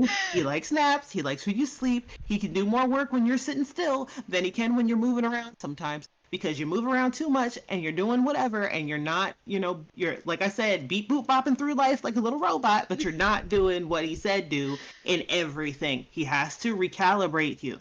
They say that sleep, right? My husband is a mattress salesman. Okay, so I know all the stuff about sleep. Okay, sleep is necessary. Sleep is a bigger part of your life than being awake. And in that sleep, you have to have the rest you need, right? On what? Fluffy green fields? Absolutely. Mama rednecks, right? So think about it. You need a really good mattress to be able to allow your body to relax enough for you to get the restful sleep you need and be restored. So when you wake up in the morning, you're not in aches and pains and problems and issues, right? That you get up refreshed and renewed so that you can go throughout your day. God is literally telling you, get the best mattress. I have the best mattress. Come with me. You can hang out on this thing and you can get the best rest of your life and be restored unto your soul. Unto your soul. Yeah. And then you can get up and go do whatever it is that I've called you to do. But you still have to come over here Yep. and rest with me. Yes. Yes, it's like Yeah. God is not saying, you know, that he's always going to come in, oh, you want to go off that way, and so he's just going to come over there and stay there with you. It's like, no, Nah. if he comes over there, he's going there to get you and bring you back. Okay? Absolutely. Bring you back, just like your bedroom, right? Like we're talking about mattresses, it's a great analogy. Does your bed come to you, or do you go to your bed? You go to your bed Right. and you stay It's called there. the bedroom, not the living room. It's the bedroom and the living room. You don't live in your bedroom. You just don't. Right. So if you have to go to your bed, you have to go to God. It's you know, say there's a nice little weird visual for you. Totally weird, totally random, but like for real, like you have to. Master. Well, And if yes. yes, Go go ahead. ahead. Sorry, I'm just. I was just gonna say something interesting too about sleep is that your brain is actually more active when you're asleep than when you're watching TV. Yeah. You get more like, you know, people like use like watching shows and stuff to get rest. That's Yeah. not really rest. No. Like, and your brain is active while you're asleep because it's doing the reparative work Yes. from the previous Doing day. everything. Yep. Yeah. Exactly. But wait, there's more. But wait, Raven. there's more. David and Master, so I just thought I would see what was going on today. Glad I did. Well, I'm glad you're here. Walk in on our mattress talk. So weird. I love the weird examples we come up with. Oh, God. Man. Goodness gracious. Now here's one. How does God, knowing that God is your great shepherd, help you to rest in his provision? And what does it look like in everyday life? You can give specific examples so we can get some brain pictures here. How does knowing that God is your great shepherd help you to rest in his provision? What does it look like in everyday life? And give some specific examples. Ambassador, 1 Thessalonians 5:6. Yeah. So then let us not sleep as others do, but let us be alert and sober. Right. Right? Absolutely. It's not, we're not just, you know, it's another thing. Don't be conformed to the world. Mm-hmm. Right? Don't be conformed to the world. Don't do conformed. things the way that the world does things. Don't go and find rest the way that our culture finds rest, quote unquote. It's not Right, real rest. right, Spoiler alert, right?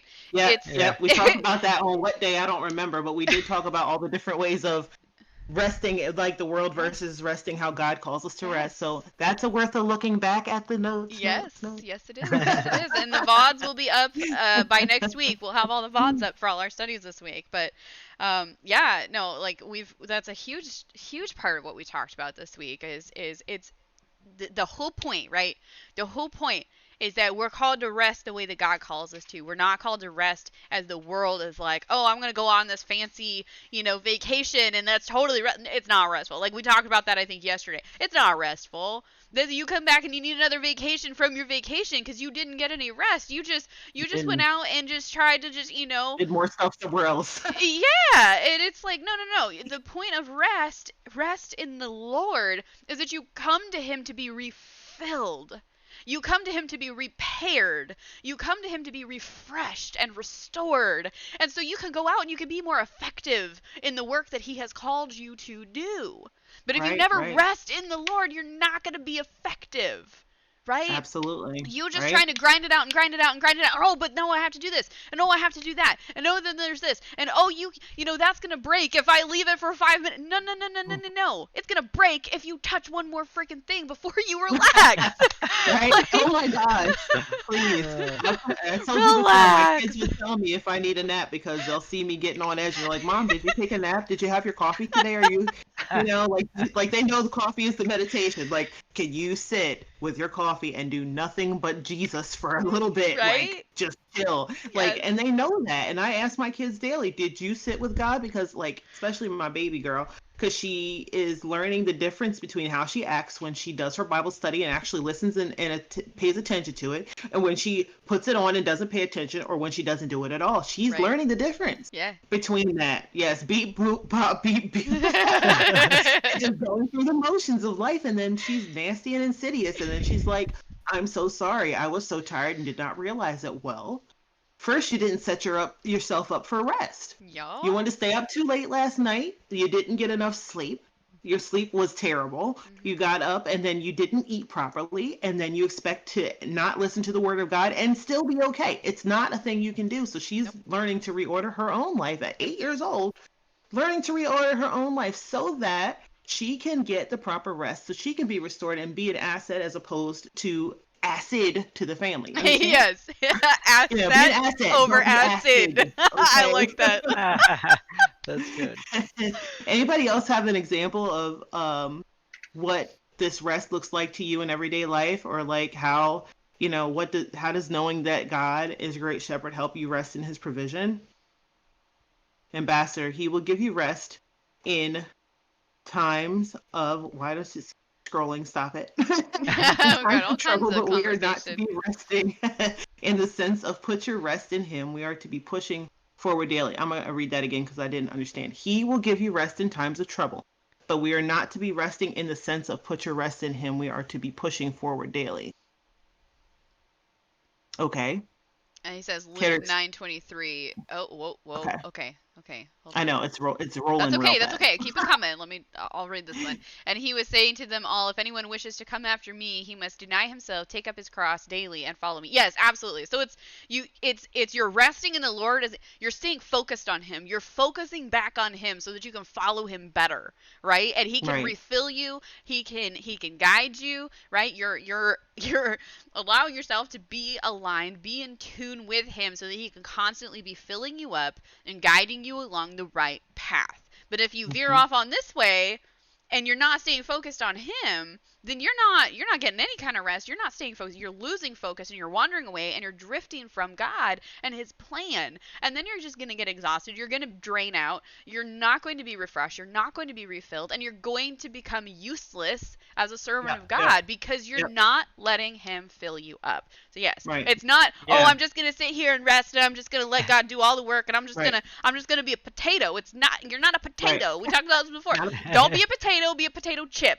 Nice and salty, going out in the world, being nice and tasty and Yes, useful, Uh, right? You're not Yes. you're not going to sit and be a potato and be Right. useful that way. Right. You I gotta go get back filled to up. Elijah. He was always pushing forward daily, right? He pushed forward daily every single day, Elijah the prophet in the Old Testament. But yet God still put a place for him to rest. Yeah. On the way. Yes. He was still resting on the way. Yes. He still got food and water and shade and rest for Mhm. him on the way. Because God knows. What did we say? God made the Sabbath for man. It says that in the Bible. Yes. But, you know, he didn't make the Gift. man for the Sabbath because we won't take the time. We will not Yeah. do it because it's too easy to continue to run through life Yep. and just do whatever. We have to, Yeah. if we're on the right path where God has led us, he will build in the rest for us. If we allow him the opportunity to truly lead us Yes. on the path of righteousness. Exactly. All of that is built in. Everything be added unto you when you seek the kingdom of God. It all rolls together. Yep. Risen Son, aka Chill Will, God being the shepherd, I know he keeps watch over me at all times, allowing me to truly rest. Well, what does it look like in real life? 18,980 mornings, God has woke me up. Ooh, math. Woken me up. So that shows he is faithful to be there. Yes. I love Yeah. that you did that math, and it is amazing. Yep. I'm not going to do that math and find out how old you are. Right?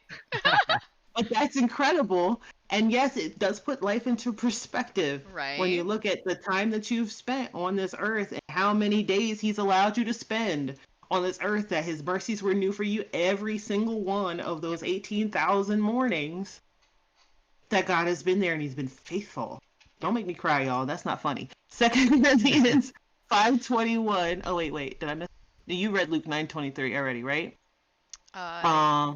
Yes. Mhm. Okay, 2 Corinthians 5:21 popped up again. For our sake he made him to be sin who knew no sin, so that in him we might become the righteousness of God. Yes. And then Ambassador comes in with Psalm 62, 5 through 12. My soul, wait in silence for God only, for my hope is from him. He only is my rock and my salvation, my stronghold. I shall not be shaken. On God my salvation and my glory rest, the rock of my strength. My refuge is in God. Trust in him at all times, O people. Pour out your heart before God is a refuge for us. Selah. Hold up. Selah. Pulling it up. Men of low degree are only vanity, and men of rank are a lie. In the balances they go up. They are together lighter than breath, and do not trust in oppression. And there's more, but we can't Do read not it. trust in oppression, nor vainly hope in robbery. If riches increase, do not set your heart on them. God has spoken once, twice I have heard this, that power belongs to God.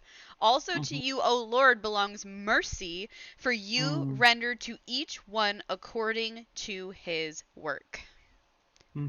Absolutely. Thank you for that. Mama read next. He means that you only fail if you stop moving. Psalm 95 refers to resting in God, or so I think Stephen said. Mama read next. Raven said he likes potatoes. I love potatoes. I like potatoes, but I'm actually, you know what's really ironic? I discovered that I'm allergic to potatoes. Why? You know, every day you tell me something that breaks my heart. I know, right? I love potatoes so much, but No it's like God was like, potatoes, you no ain't gonna be a tacos, like- potato, and you aren't even gonna have potatoes. No potatoes, no tacos, no bananas. Like, I don't know. I don't know. You're list can living go on on for water miles. and I don't even know right now. Water and corn. Like, I don't know what's left. A donut. Still will have a donut. You silly. Oh my gosh. I want to read Psalm 95 because I feel like that's come up a couple of times this week, Okay. and I don't know if we've actually gone through it, but I want to go through it once here. It says, "Oh come, let us sing to the Lord. Let us shout joyfully to the rock of our salvation. Let us come before his presence with thanksgiving. Let us shout joyfully to him with psalms. For the Lord is the great God and the great King above all gods. In his hand are the deep places of the earth. The heights of the hills are his also. The sea is his, and he made it. And his hands formed the dry land. Oh, come, let us worship and bow down. Let us kneel before the Lord our Maker. For he is our God, and we are the people of his pasture and the sheep of his hand. Today, if you will hear his voice, do not harden your hearts as in the rebellion, as in the day of trial in the wilderness. When your fathers tested me, they tried me, though they saw my work. For 40 years I was grieved with that generation, and said, it is a people who go astray in their hearts, and they do not know my ways. So I swore in my wrath, they shall not enter my rest. This psalm has come up so many times in this entire series. I feel like every week it comes up. Like, I kid you not, it comes up every stinking week. And it's Psalm 95 and 91. Yep, all the time. So good. So good. And let me just point out, man, like, God is the creator and the Lord of everything, right? Yep. And we are called to hear him. We are called to not harden ourselves against him and his voice and his word. We are called to come to him. Don't test him and try to say, God, I'll believe in you if you do this. I'll believe in you if you answer me the way I want you to answer me. That is not how it works. We're called to come to him. Come to him. We are the people of his pasture. He's not the God of our pasture. We are the people of his pasture. We belong to him. He is our shepherd, and he is our God. And we are called to soften our hearts to him, hear his voice, be obedient to him, and give ourselves over to him. Right? If we don't do that, so I swore in my wrath, they shall not enter my rest. You want real rest? Then you gotta come to him and be obedient to him. Don't harden your heart against him and say, oh, well, he didn't do what I wanted. He didn't answer my prayer the way I wanted it to be answered, so I can't believe in a God like that. That's not how this works.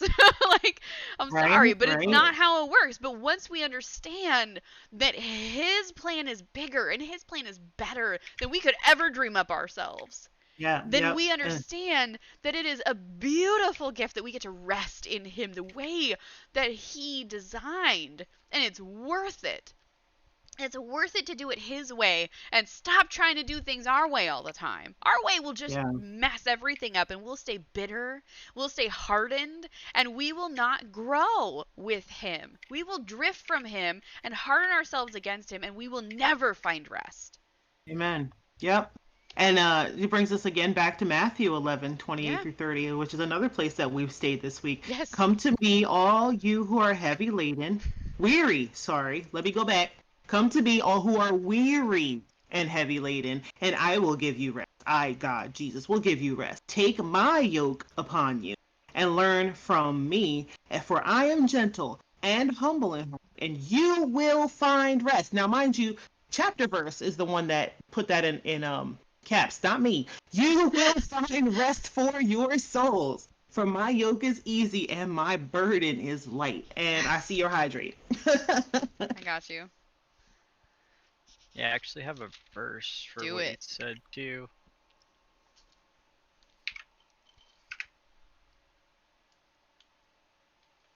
Brandon, Mm. Romans 9:20. But who are you, O man, to answer back to God? Will what is molded say to its molder, why have you made me like this? Ooh, oh, ouch. Come on, stop. Whoa. I gotta roll to Romans 9:20 real quick myself so I can see that in real life.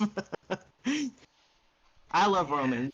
Unfortunately, that person left already, but know. that's one of the verses I wanted to send That's them. okay. We can still pray for them and God can still do the Yep. thing because It- they were here It's a and perfect therefore a seed is there. yes, and I just want to start. That's a perfect example of, guys, like, we are in control of how we respond to everything, right? Like, we have control over that. We have the choice to respond however we're going to respond. So if God is calling on you, you have the choice to listen to it or not, right? And you have the choice to harden your heart and walk away and not listen to what God is calling you to, right?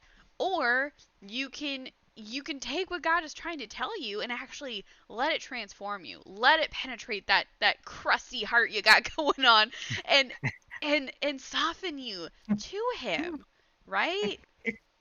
Yep. Pastor Brock, I love that. Yes, we've got Miranda with us, Kingdom Academia. Yes, yes. Before we Stop. move on, I want to roll to Romans 9 and because the context of this is super important. Thank you, Brandon, for pointing this out because it is so powerful. It's literally in this Bible passage called God's sovereign choice. Talk about a word.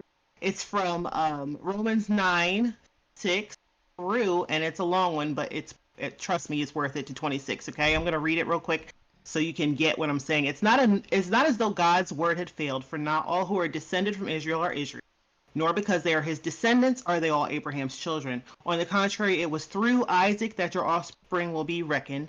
And remember, we talked about the sacrificing of Isaac by Abraham, but God sent him a ram. In other words, it is not the children by physical descent who are God's children, but it is the children of the promise who are regarded as Abraham's offspring. For this was how the promise was stated: at the appointed time, I will return and Sarah will have a son.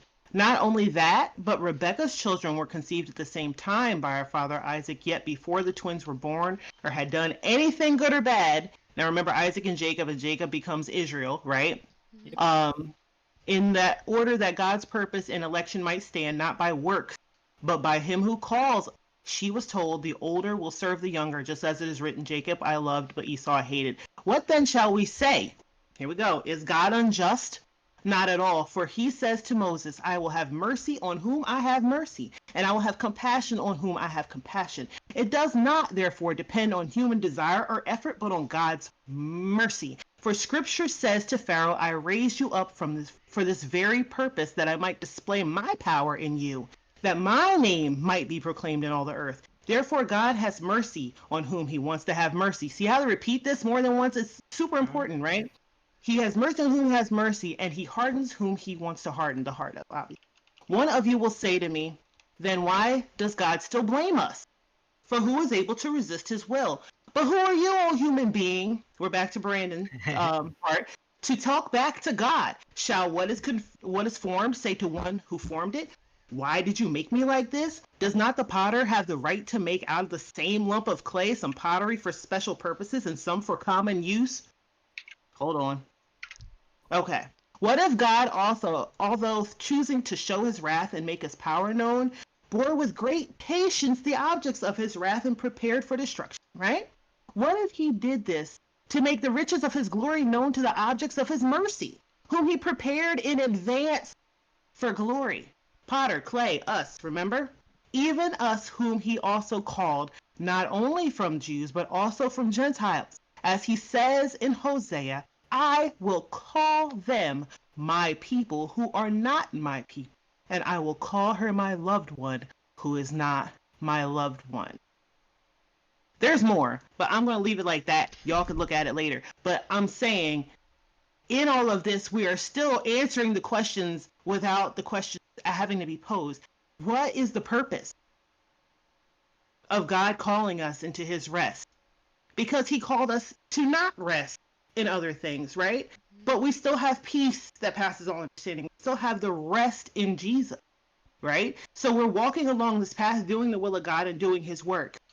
But we're not saved by his works. It's all mercy. It's all grace. And in all of these things, he provides all our needs according to his riches and glory.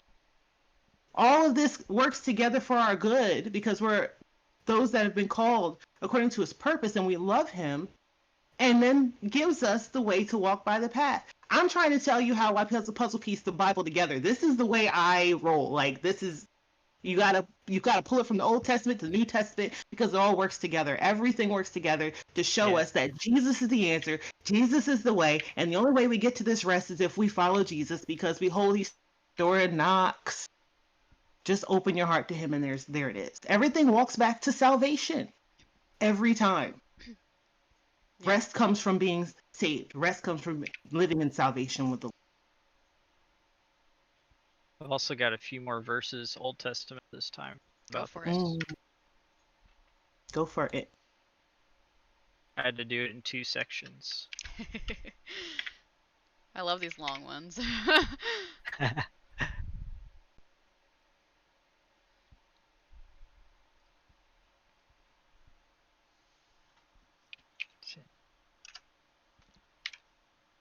Let's see. Brandon posted Isaiah 45, 8 through 9.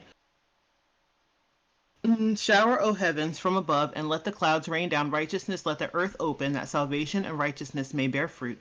Let the earth cause them both to sprout. I, the Lord, have created it. Woe to him who strives with him who formed him, a pot among earthen pots. Does the clay say to him who forms it, what are you making? Or your work has no handle. In other words, don't tell me how to make my work. Don't tell me how to do my job, right? Yeah, there's more to it. Yeah. Isaiah 45, 10 through 12. Woe to him who says to a father, what are you begetting? Or to a woman, with what are you in labor? Thus says the Lord, the Holy One of Israel, and the one who formed him. Ask me of things to come. Will you command me concerning my children and the work of my hands? I made the earth and created man on it. It was my hands that stretched out the heavens, and I commanded all their hosts. Yeah, and there's more to the verses, but that was the relating back to the other verses I posted. That was the point that who are we to question God and what he's doing and what he's done and how he's created us. It's for his glory and his purpose that these things are and they exist. Yep. Right. And some for one purpose and some for another. He said some for common and some for special. He's doing certain different things. He's doing different things in every life. But every and everybody's called for their own important. purpose. Yep. Absolutely. Yep. Yes, Pastor Brock, feel free to check out those notes that we are following through today. We're headed towards the end of them already, but man, it's been a powerful discussion today. But anything that's on your heart, feel free to share and add in, and we love that. And so you'll see a lot of extra verses and such added to the conversation, and definitely join us in Discord for sure. Yes. Laura's got to go. Oh. No worries, Laura. Thank you so much for being with us today. I'm so glad that you got to be here for a majority of it. I mean, we're really tailing the end here, so. Yeah, we're almost to the end, yeah. And thank you so much for being here, Laura. So, getting back to, we're right above application, which means that's where we're getting to the everyday life stuff, okay? And we're at Martin Luther once said, God is 1,000 times more willing and ready to do everything that is to be done for his sheep than is any faithful human shepherd. which again brings back to the conversation about a pastor versus a lay preacher, a teacher. Like Gene is a teacher, I'm called to be a pastor, but God is above all of this, right? So I could do only what I can do, and I can only be as faithful as I'm able to be faithful, but God, right, is 1,000 times more willing and ready to do everything, right? I might be a reluctant human being, which is what I am. If I'm doing anything for God, it's because he told me to and not because I felt like it. I said, if Yes. I'm doing anything, if you see me doing anything, it is because God told me to do it. It ain't because I want to. It Yes. literally is not because did I want to get these credentials and be the one? No, nope. I went to school because Jesus told me to, and I'd rather be obedient to him than in the wilderness without him. Let me tell you. Mm-hmm. Okay, I've already done that thing. Amen. I won't do it again, right? Amen. That's how we got to where we are, you know. Yep. But God, as faithful as you might see Jean being and what she's doing, as faithful as you might think I might be, barely knowing me and whatever, God is that much more faithful. God is that much more true. God is that much more willing. Jesus might have prayed, take this cup from me, but he also in the same breath said, thy will be done. Right? How long does it take us to get from take this cup from me to thy will be done? Mm-hmm. Oh, yup. We It's right? enormous. Yeah. But for Jesus, it was within the same breath. Yep. Like, because he already was there with God.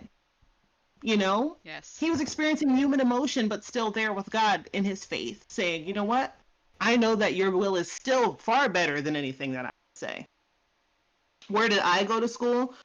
I have been an understudy in ministry since I was 9 years old, starting with my grandmother, who was an urban missionary, and the people in our church at that point. My formal training did not begin until I was about 30 something years old. And that's when I went to a school that's within we're Assemblies of God. So Assemblies of God has like a school that they do that you can go and get your credentials through.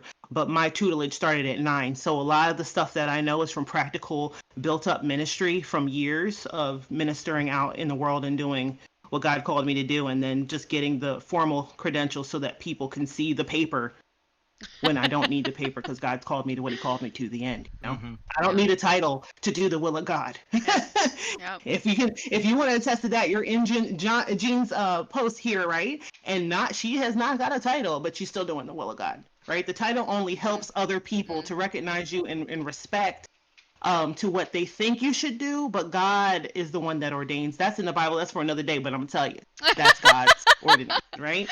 I'll tell you too. People keep calling me, "Oh, Gene's a teacher. Gene's a teacher." I'm a student first, okay? I don't Yeah. even I don't even want you to call me a teacher. Hey. I'm a student as well, okay? But Like, see, Jesus was a shepherd, but he was also a servant leader. Feel me? I'm a student. All right. I'm a student, okay? Okay. All right. Jesus was a leader, but he's also what? Servant. He's a servant leader. That's all we all ever aspire I'm to a be. We're supposed to be servant like student. Jesus, right? we're all aspiring to be like Jesus. The first thing we are is a servant. The first thing we are is a student. Remember, he was studying too. He was in the temple studying too. Yep. Yep. Right? We should He was 12 always years be old in the learning. temple studying too. You should be a student first, right? Being a Right. student, and then you always have a heart to learn more. The moment that you Right. stop being a student is the moment that you stop growing, right? Yeah. You stop growing, and you should never stop growing. As long as Right. you draw breath on this earth, always be learning, always be growing, always be expanding your relationship with God and growing closer to him and becoming more like him every single day of your life. Every single day. I don't care how old you are. If you are 99 on your deathbed, always be learning. Always. Right. And remember, when Jesus went into his ministry, he still washed feet. Yep. Mm-hmm. He was Yep. still the servant washing the feet. Yep. So I'm just saying. Right? So I'm a student. And you can't tell me I'm wrong. Oh my gosh. totally So poking at going you into the practical parts of our life, right? Yes. Being a student first. How does the Bible describe the ways God provides for us in our lives? Now, you think back to the needs of the sheep and how does God provide for our emotional, social, medical, and physical needs, right? So how Bible? does the Bible describe the way that Bible? God provides? Reading scripture, being a Yeah. student of scripture always, Yep. right? Mhm. Praying, communicating with God, growing your personal relationship with him through communicating with him and learning to be more obedient to him, and fellowship, right? Those are the top three, man. Fellowship with his people, fellowship with other Christians, other believers, do life together, right? God provides for us by providing us his word, communication with him and his people. Relationship. Yeah. It's all about relationship. Relationship with him, relationship with people. Right? Yeah. Yep. I got a verse for this too. Uh-oh. I feel like that needs to ahead. like be an emote or something. I got a verse for that. ABL, always be learning. You say it all the time. Proverbs 27:17, iron sharpens iron and one man sharpens another. I love that verse super much, and I also love the one about the brother being born for adversity. Yeah. Because that is a thing. Yeah. How else, guys? How else? It really is Brandon's catchphrase. I got a verse for that. What's the I love when we find like secular sayings and then we turn them into like something here. Raven says, cast your burden upon the Lord and he will sustain you. He will never allow the righteous to be shaken. That's Psalm 5:20. Exactly. Pastor yeah, he says juxtapose. Wait, did I miss part of it? No, right? Juxtapose the foot washing, with Daniel and Isaiah. The one who is so holy, the sinless seraphim must cover their feet. He washes feet. He washes feet. Yeah. Yep. Ow. Absolutely. Ow. Oh, I'm sorry. And I posted the one I was talking about, Proverbs 17:17. A friend loves at all times, and a brother is born for adversity. Yep. Ow. Oh my gosh. Ow. Yeah, And we should Lord always knows be we have growing. adversity. Yeah, we should always be learning and growing together. That's how, we learn and grow in fellowship when we challenge each other, right? Yeah. Lovingly, respectfully challenge each other, right? How are we going to learn and grow if we don't have the tough conversations? Absolutely. Right? There's a Absolutely. right time and a right place and a right way, right? Yeah. But God calls us to have that tough relationship so that we can push each other out of that comfort zone and constantly be growing. Right. Absolutely. Always. I mean, you look at a marriage where they say that you're supposed to be each other's helpmeet. Yes. And it's supposed to be, if you read it in context, I'm going to say again, if you read it in context in Ephesians about wives and husbands and how you're supposed to submit to one another, I have to say it in context. Yes. Because it's not just about one person being a lord over another. Yes, God made the man to be the head of the household that he's in. However, we're help meet each other. Yes. We help each other. Yes. One falls, the other one picks the other one up. If you got to crawl through the mud together, you do that, right? Okay? Because it's all in a mutual submission to each other as you mutually submit to God first. Exactly. Above all things. Yep. And if one is not submitted to God, the other one got to stay submitted to God. It says a woman can sanctify her husband by the fact that she is living a holy and righteous life because he'll have to come alongside at some point. They like to say in secular, if you want to talk about secular terms, right? The man is the head and the woman is the neck. She turns it whichever way she wanted to go. The Bible says that the blessing comes through the wife. You have to be respectful of the ways that God has placed you in your relationships in your life. That's really the way it goes. You're talking about relationship, emotional, social, medical, physical. Your friends can help you. Your spouse can help you. Your significant other can help you as long as, you're in the way of loving each other from the heart. And it doesn't always have to be that the other person that you're talking to or in fellowship with is technically a Christian. Yep. God can use anybody. Mm-hmm. Yes, you'd rather be in the belly of believers, like right here, right? But it's not always possible. God can use anybody. And we have to remember that God can use anybody because everybody belongs to him. Yep. And also, regardless. And gifts are without repentance. God can give a gift to somebody. That doesn't mean that they're saved. It just means that God decided. Yep. Right? Just like we read in the Romans 9. God decided. We didn't decide. That's what he did. Yep. He chose. And that's all that matters. We have to remember every single person. We love them because he loved first. Yes. And also, I just want to stress as well, relevant, we are the bride of Christ. We all, collectively, we are the bride of Christ. Okay? We are the bride of Christ. So it's symbolic of that marriage relationship, right? We are the bride. So let me just y'all men up in here? Yeah. You're the bride of Christ too. You are the bride Oh, of yeah, Christ too. fully We are accept called that. to men's and submit wives of to Christ him. too. Submit No to men's. Christ, right? Submit to Yes. him. Rest in Yes. him. Yes. Rest in him, right? You Bring- are the bride yeah. of Christ. Oh yes. We all are Rated- the bride yes. of Christ. Just like Yes. if you are married, your wife is your bride. You are also a bride. Can I just not stress that enough? I just want to say. Yes. Just want to say. Yes. Oh yeah, I Yes. fully agree with that. I'm okay with that. Just saying. Just saying. I love that Raven said Jesus died for all sinners, not just the ones you like. Yup. How many times have we Yup. heard you'll be surprised who you're standing next to and where you're standing in the end? Are you standing Right. in heaven and hell? Or who's standing next to you in that pit, right? Like who's standing next to you in heaven, right? Got it. Matthew 5:45, Brandon says, so that you may be sons of your Father who is in heaven, for he makes his sun rise on the evil and on the good and sends rain on the just and the unjust. Chill Will says, for God so loved the world, not just a handful of us. Hallelujah. Mm-hmm. Thank Yeah, the you. verse was Absolutely. in context. In context, where you're saying that Yes. he even blesses the lost people as well. Yes. Right. Because Yes. they're all his people. It doesn't matter. They Yeah. were all formed from the same breath, the same clay. From Yep. dust is from where you came, and to dust is where you shall return. Nobody Yep. gets out of that. We're all the same. My skin color might be different than your skin color, but all our blood is still red. Yep. Yep. Amen. Okay? Amen. Okay. 2 Corinthians 5:21 popped up again. For our sake he made him to be sin who knew no sin, so that in him we might become the righteousness of God. Thank you, Jesus. Mm-hmm. Thank you. Amen. Jesus. We can't be reminded enough. We can't be reminded enough. Now, where we're going to go. How have you seen God as your great shepherd provide for your needs in the past? So Well, Raven said, oh, I'm sorry. Go ahead. oh, go ahead. I was just gonna say, That's all right, Raven go said, ahead. have you ever seen The Shack? One of my favorite movies. Oh, it's so good. I haven't seen it, but So I've good. seen lots of clips from it. You need to and- watch and I it. know where you're going with that, yeah. Watch it. Go ahead, Brandon. I'm sorry. Yeah, I was gonna say, to answer that question, I mean, it's easily seen, back again in Matthew 6, 25 through the end of the chapter through 34. But something interesting that I've seen in this is that, he says, like, look at the birds of the air, neither do they sow nor they reap or gather into barns, for your heavenly Father feeds them. How you not of more value than they?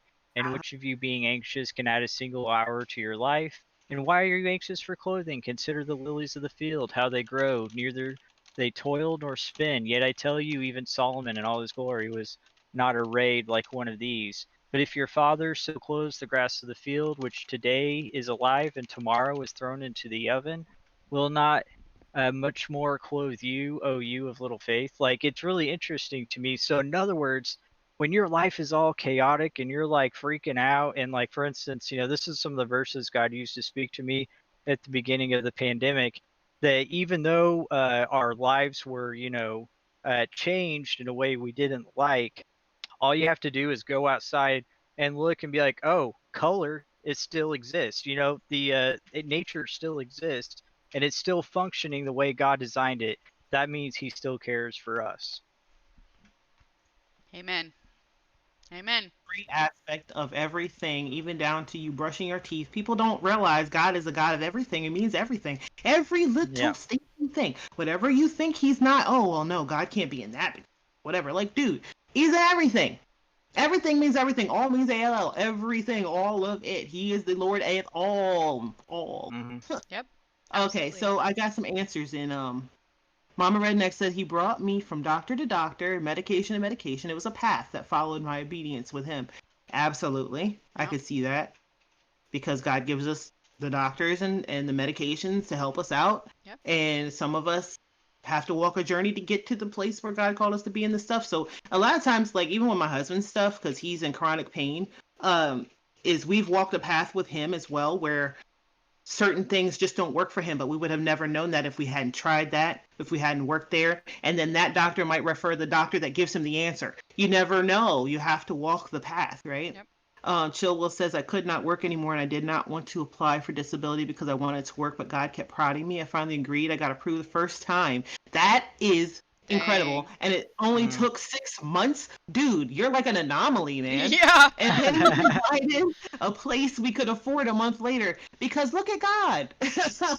Can you say, just Yeah. look at God? Because he does that. I'll say at the beginning of the pandemic, before I knew it was a pandemic, we lived in a place that was, we could afford it at the time, right when the pandemic hit, but we had no idea my husband was going to end up being out of work and doing all these things, and we wouldn't be able to afford the place we had anymore. We would have ended up being homeless, but God provided us a bigger space with less money coming out of our pockets, right? Which afforded Yeah. me this area that I'm streaming in right now, because there was Yay. no such thing as this place before the pandemic. However, God had everything in order before I knew that it had to be in order, and He provided us a place. And now, what? We don't have to pay as much, and we have a bigger space, and God just provided all our needs, right? He provided Yes. before we even knew we Yeah. had a need. We didn't know we had a Exactly. need. And He had already provided. And that's what we got to keep watching. Walking by faith and not by sight. Mhm. You know what I'm saying? Mhm. Walking by faith and not by sight.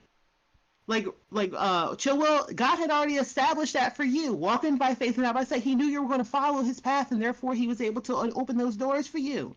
Absolutely.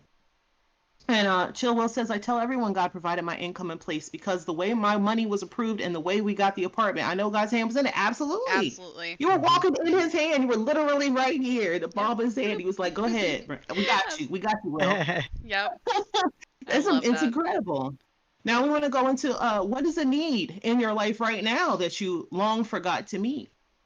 What is a need in your life right now that you long for God to meet? And we'll pray for those at the end because we're super close to the end. Mhm. We got one more question after this, and then we can pray. What is a need in your life that you long for God to meet? Mama Rednecks, when we made the decision to join our church, 2 days later, the house that we had wanted had its contract fall through, and they called us before listing again. Look at God, Mm. right? Right now, I'm trusting God for a house next year when we have to move out of this one, supposedly. I don't have nothing to worry about because God provided this house, so obviously, He'll provide the next one. Yeah. Yeah. So that's the need that I have in my life that I'm looking for God to meet, longing for Him to meet. Like Yep. literally just being at rest and knowing that He has that in order so I don't have to worry about it is a thing I Right. need to do. And I got to constantly remind myself. And I constantly remind my husband, God has it. We're good because, He is the provider. He wants to, He is the earthly provider. He wants to earthly provide. We both have to remind each other all the time that God is the provider and we're just vessels of what He does. That's Yep. literally it. Amen. Amen. Will says, the Mm. need I pray for every day is for salvation for my friends and family that need it because I have everything else I need by the grace of God. Amen. Amen. And Mhm. Laura next said, we need direction for how to move forward with my son and my husband. Got you. Mm. Anybody else? What need in Yeah. your life? Yeah. Like I changed the question slightly though. Instead of a need, more like a desire Yeah. Okay. that If you I have right now, still and do I've those. had for a long time. I mean, honestly, I kind of just like really want to die and be with the Lord. Like, Mm, I know it's necessary, as Paul talked about too, for me to be here for others, but I'm just ready. I want to be with the Lord. Like, and my condition, I know is just going to get worse and worse with my health. In constant pain every day, but and I know He's using it and in helping me to see its purpose. I just want to be with the Lord. I'm ready for that new body. mm. I understand that on a level I wish I didn't. Yeah. So Yeah. I understand that on the level. And like I'm not married, I don't have kids, so I don't Mhm, worry about any of those things. mhm. I understand. Yeah. My friend, who will have the memorial service for tomorrow, um, she fought as long as she could against colon cancer, and then decided it was time. It was time. So she went into hospice, and the next day she was gone. But that was God's timing too. It had not. So Yeah. we still pray for. So my prayer for you would be that Yeah. in God's time, He'll Hmm. glorify your body. Yep. But while you're here, He'll glorify your desire to serve, Yes. whether it means that you get what you desire or not. Hmm. Right. And just keep You having that heart understand? to serve him. I Oh know you and yeah. I have talked so much lately about, your heart to just keep serving him and find new ways to serve him more and serve him bigger and serve him deeper. And I that's absolutely what I want to pray over you, is just that you just continue to grow that heart and find where he's calling you to serve for him while you're here. And Right. I Yeah. think that's really Right. tough. It's one of those weird things that I think we all experience to some degree at some point in time, where it's like we should all desperately like want to be with God, right? But Yeah. at the same time, remember that we're here, and we're Hmm. Yeah. here on purpose, and we're here Yep. for his purpose. And we should just continue to focus on God. Okay, like I know that I want to be with you, but while you are having me stay here, I'm here for you, and I'm here for your Right. kingdom, and Hmm. I'm here for your glory and honor, and to bring more people to you, so that when it is my time, there's more people that also get to share in Yep. that and come Yeah. to be with you as well, because you kept me here longer than Right. I wanted to be, but but I'm Right. but I'm still here doing your work, right? Yeah. Yep. And Yep. it's a And tough, it's a that's the thing. weird it's a It's a weird weird place to be balance. in. Yeah, Yeah. it Hmm. is. It Yeah. is. Well, to Yeah. go to a secular reference. Well, he's not technically he was a Christian, right? We know he went to heaven. Talking about Black Panther. Mm, He passed yeah. away. Chad Yeah. Boseman died. He passed away. Yeah. He had stage 3 colon cancer for years before it progressed to the point where he was gonna leave this earth. And in the last 2 years, where he knew that God was calling him home. Now he had 2 years, right? That he knew that God was calling him home. He Yeah. knew it. So he did everything in his literal power to finish the work God called him to do while he was here. Spoke Yep. out, did what he was supposed to do for those 2 years. So when he finished his race at the end of his colon cancer fight, and he was in stage 4, and it finally took his life, right? Everything that God had called him to do was done. He Yeah. could walk into the gates and say, "Thank God, I did everything I could do." Yep. I'm guaranteed he heard, "Well done, my good and faithful servant." Yeah. My friend, she stood for social justice and morality, and she stood for the weak man and the weak woman, and the unjustified killings, and all those things. She did that, and even in her pain and suffering, she made sure that she stood for the people that God knew were marginalized, even to her dying day. So if you and instilled it in her children, so her children are now taking that mantle on themselves and walking that same walk themselves in her honor and for the glory of God. Yep. If you look at the ripple effect of what these people had on this life, right? And you see how God maximized their time, even though they knew they were leaving, even though their desire was to be with God because they were tired of the body that they were in hurting.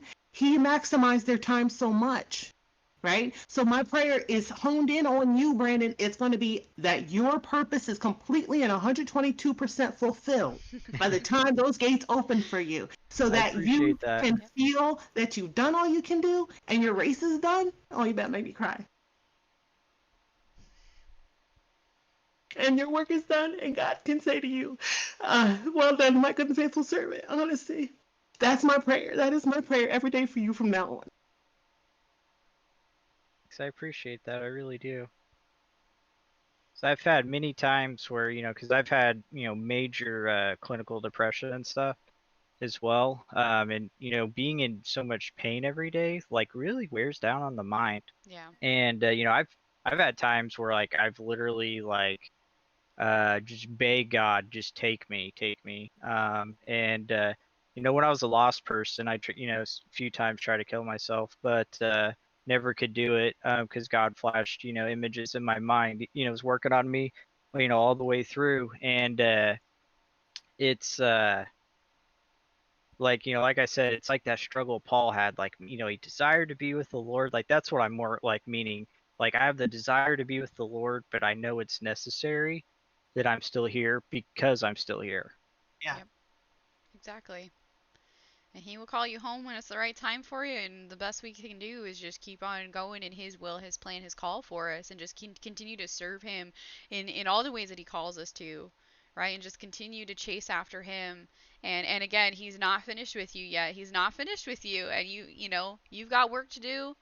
and we've all got work to do, and we don't know when our time will come. You know, we talked about that Yep. earlier in the week. We have no idea when our time will come, and we just need to continue to chase after the work that God has called us to, rest when he tells us to rest, how he tells us to rest, and Right. continue to chase after, you know, whatever it is that he has put you here to do, that you just do your absolutely best to do that work. And when it is your time, you'll know you did what God put you here to do, right? And you get to just rest with him for eternity when it's time to do that. And you know, and for all of us, man, it's exhausting. It's exhausting, you know, and really I think that's kind of part of the point, right? Yeah. That's Yeah. part of the point, is that it's not meant to be easy. If it was easy, then, you know, we wouldn't need Jesus. We wouldn't need his sacrifice. But it is hard, and we have to model after him and continue to sacrifice whatever we're called to sacrifice. And for all of us, we have to sacrifice, you know, it's not our time to be in heaven with him yet. We're sacrificing by being here, by staying here and serving him in the ways that he's called us to, in the place that he has called us to.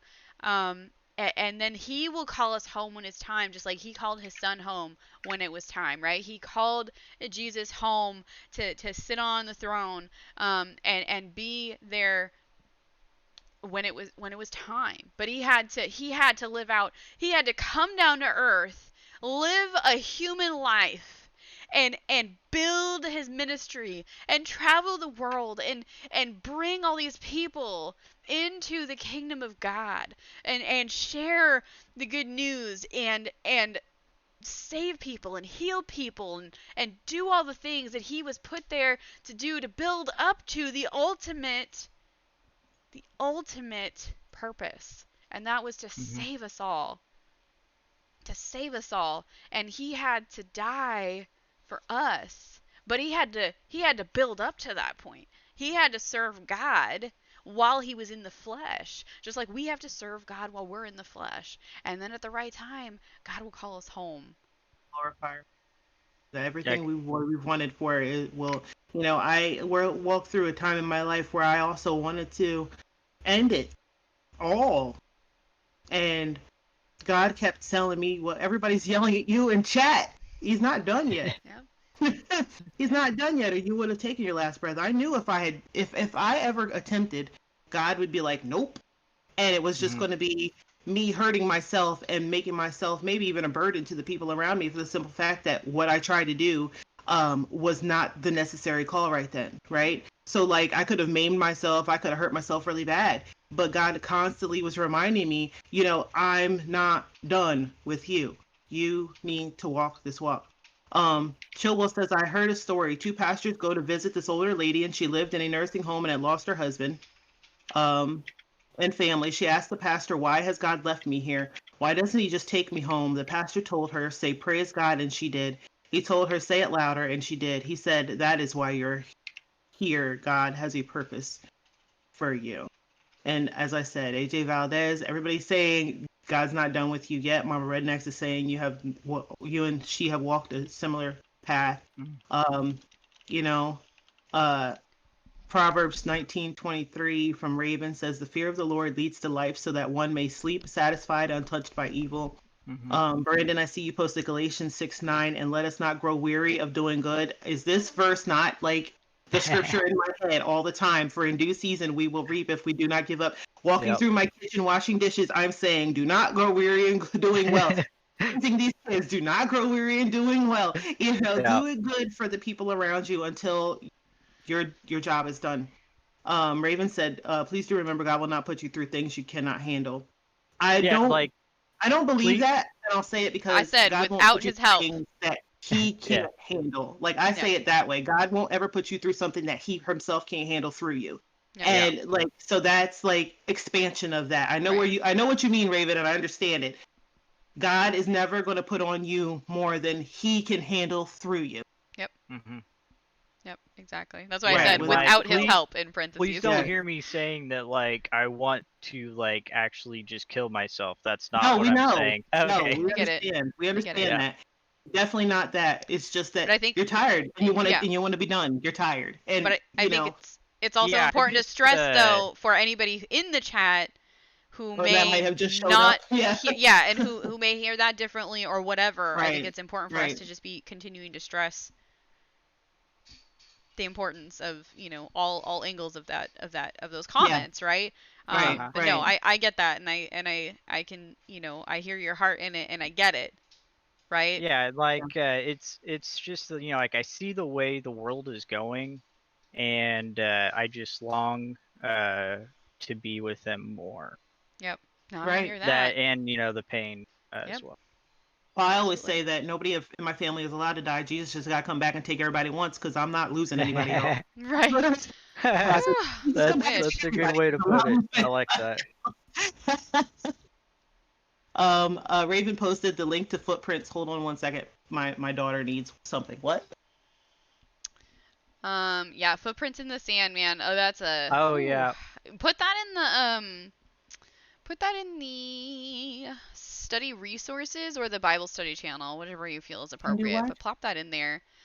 Can Says I I do love that what? poem. Yes, have to remember to add God to exactly. All right. And I knew that that's what you meant too, Raven. But All for right. anybody who didn't get that, um, and Will says, God never says, oops, or I never thought of that. The Bible doesn't end with, woe is me. It ends with, amen. Because through it all, we win. Through God, we win, Yep. right? Yes, you aren't a Yep. threat to yourself. Mm-hmm. It is a joyful, ready to go home. Yeah, yeah. Right. Exactly. Right. Yeah, that's Right. Yeah, Yeah. but anybody who is, I want to just take the second here. If Yeah. anybody Call it out. here, if anybody Mm-hmm. here is feeling like sincerely, like if you are feeling depressed, if you are feeling like you can't do it anymore, you can't handle this anymore, I want to tell you, tell somebody, okay? Yes. Tell somebody and pray about it.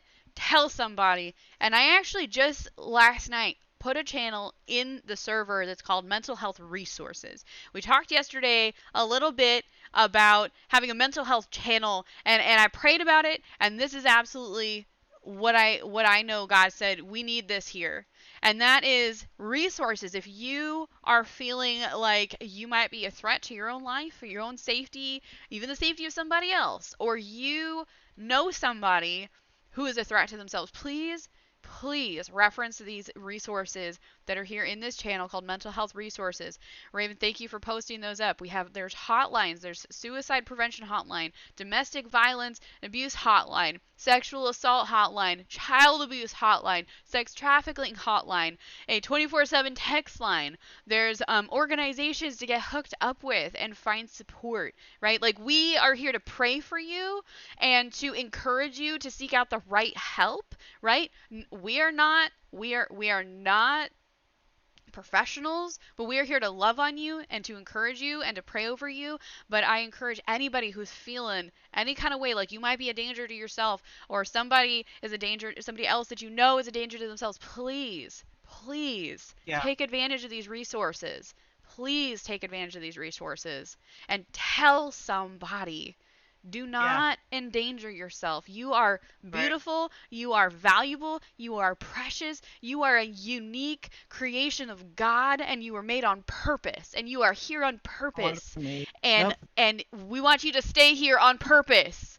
Okay? Right. So On purpose for a purpose. on Yep. purpose for a purpose. Okay? So please tell somebody if you are feeling any kind of way, like you might be a threat to yourself, or you see somebody who might be a threat to themselves, please tell somebody. And please take advantage of these resources. I put them there on purpose, and God knows that we struggle sometimes, guys. I'll be honest. Mm-hmm. Like, we've had lots of people over time have talked about, how they've hit a point of suicidal tendencies. I tried to off myself as a teenager for years. I'll be honest. Like, I talk about it sometimes, and God said that's not going to happen. And the only reason why I'm still here is because God didn't let it happen, and He knew that I was here for a reason. He put me here for a reason, and that was when I started to recognize there's a God, because I'm still here. And I don't know what that means. I didn't know what that meant, but that was He saved me from myself. And he said, you have value. You have a purpose here. And you need to be here. And I will say the same to each and every one of you. You have a purpose here. You are valuable. And you are here on purpose. And you are loved. And if you are struggling, please, please, I pray that you tell somebody. Yeah. I pray that you tell somebody. I'm a big advocate for the health, mental health, and all that stuff. My husband and I are counselors, but we're not professional psychiatrists and psychologists. We can only help to a certain point, and then there's a point where you need to get other help, okay? Professional help, and that's okay. Yeah. And I just want to stress that. I want to stress that. I want to stress that. It's okay. It's okay to need help. That's a huge part of our whole conversation today. Right. Is that we are designed to need help. We are designed to need help, and we need and help each other. We need and help each other in the right direction for the right help. And as Jean is saying, and as Raven has posted, we're directing you to the help that is needed, that is there, that you need to be able to accept that help, even though it might not look like the kind of help you thought you might need. Yes, because God will help you in the way that He knows you need help. And let me just stress that we all need help in different ways and different degrees and different times and different seasons. We all need help, every single one of us. You are not just a horrible mess because you need help. We all need help. We're designed to need help. We're designed to need relationship. We're designed to be in relationship with other people and learn from other people. And sometimes that means that we need some professional help so that we can get that deeper level that we can't do on our own. Our friends can't do for us. We can't do for you, but we can help you in guiding you to some appropriate resources. And if you ever are struggling, you ever have questions, you ever just you need to just tell somebody that you're struggling, please reach out to any of us. Any of us, and say, I am struggling. I don't know what to do. And let us help you, guide you in a direction of the right kind of help for you. Absolutely. And it just brings us back to what?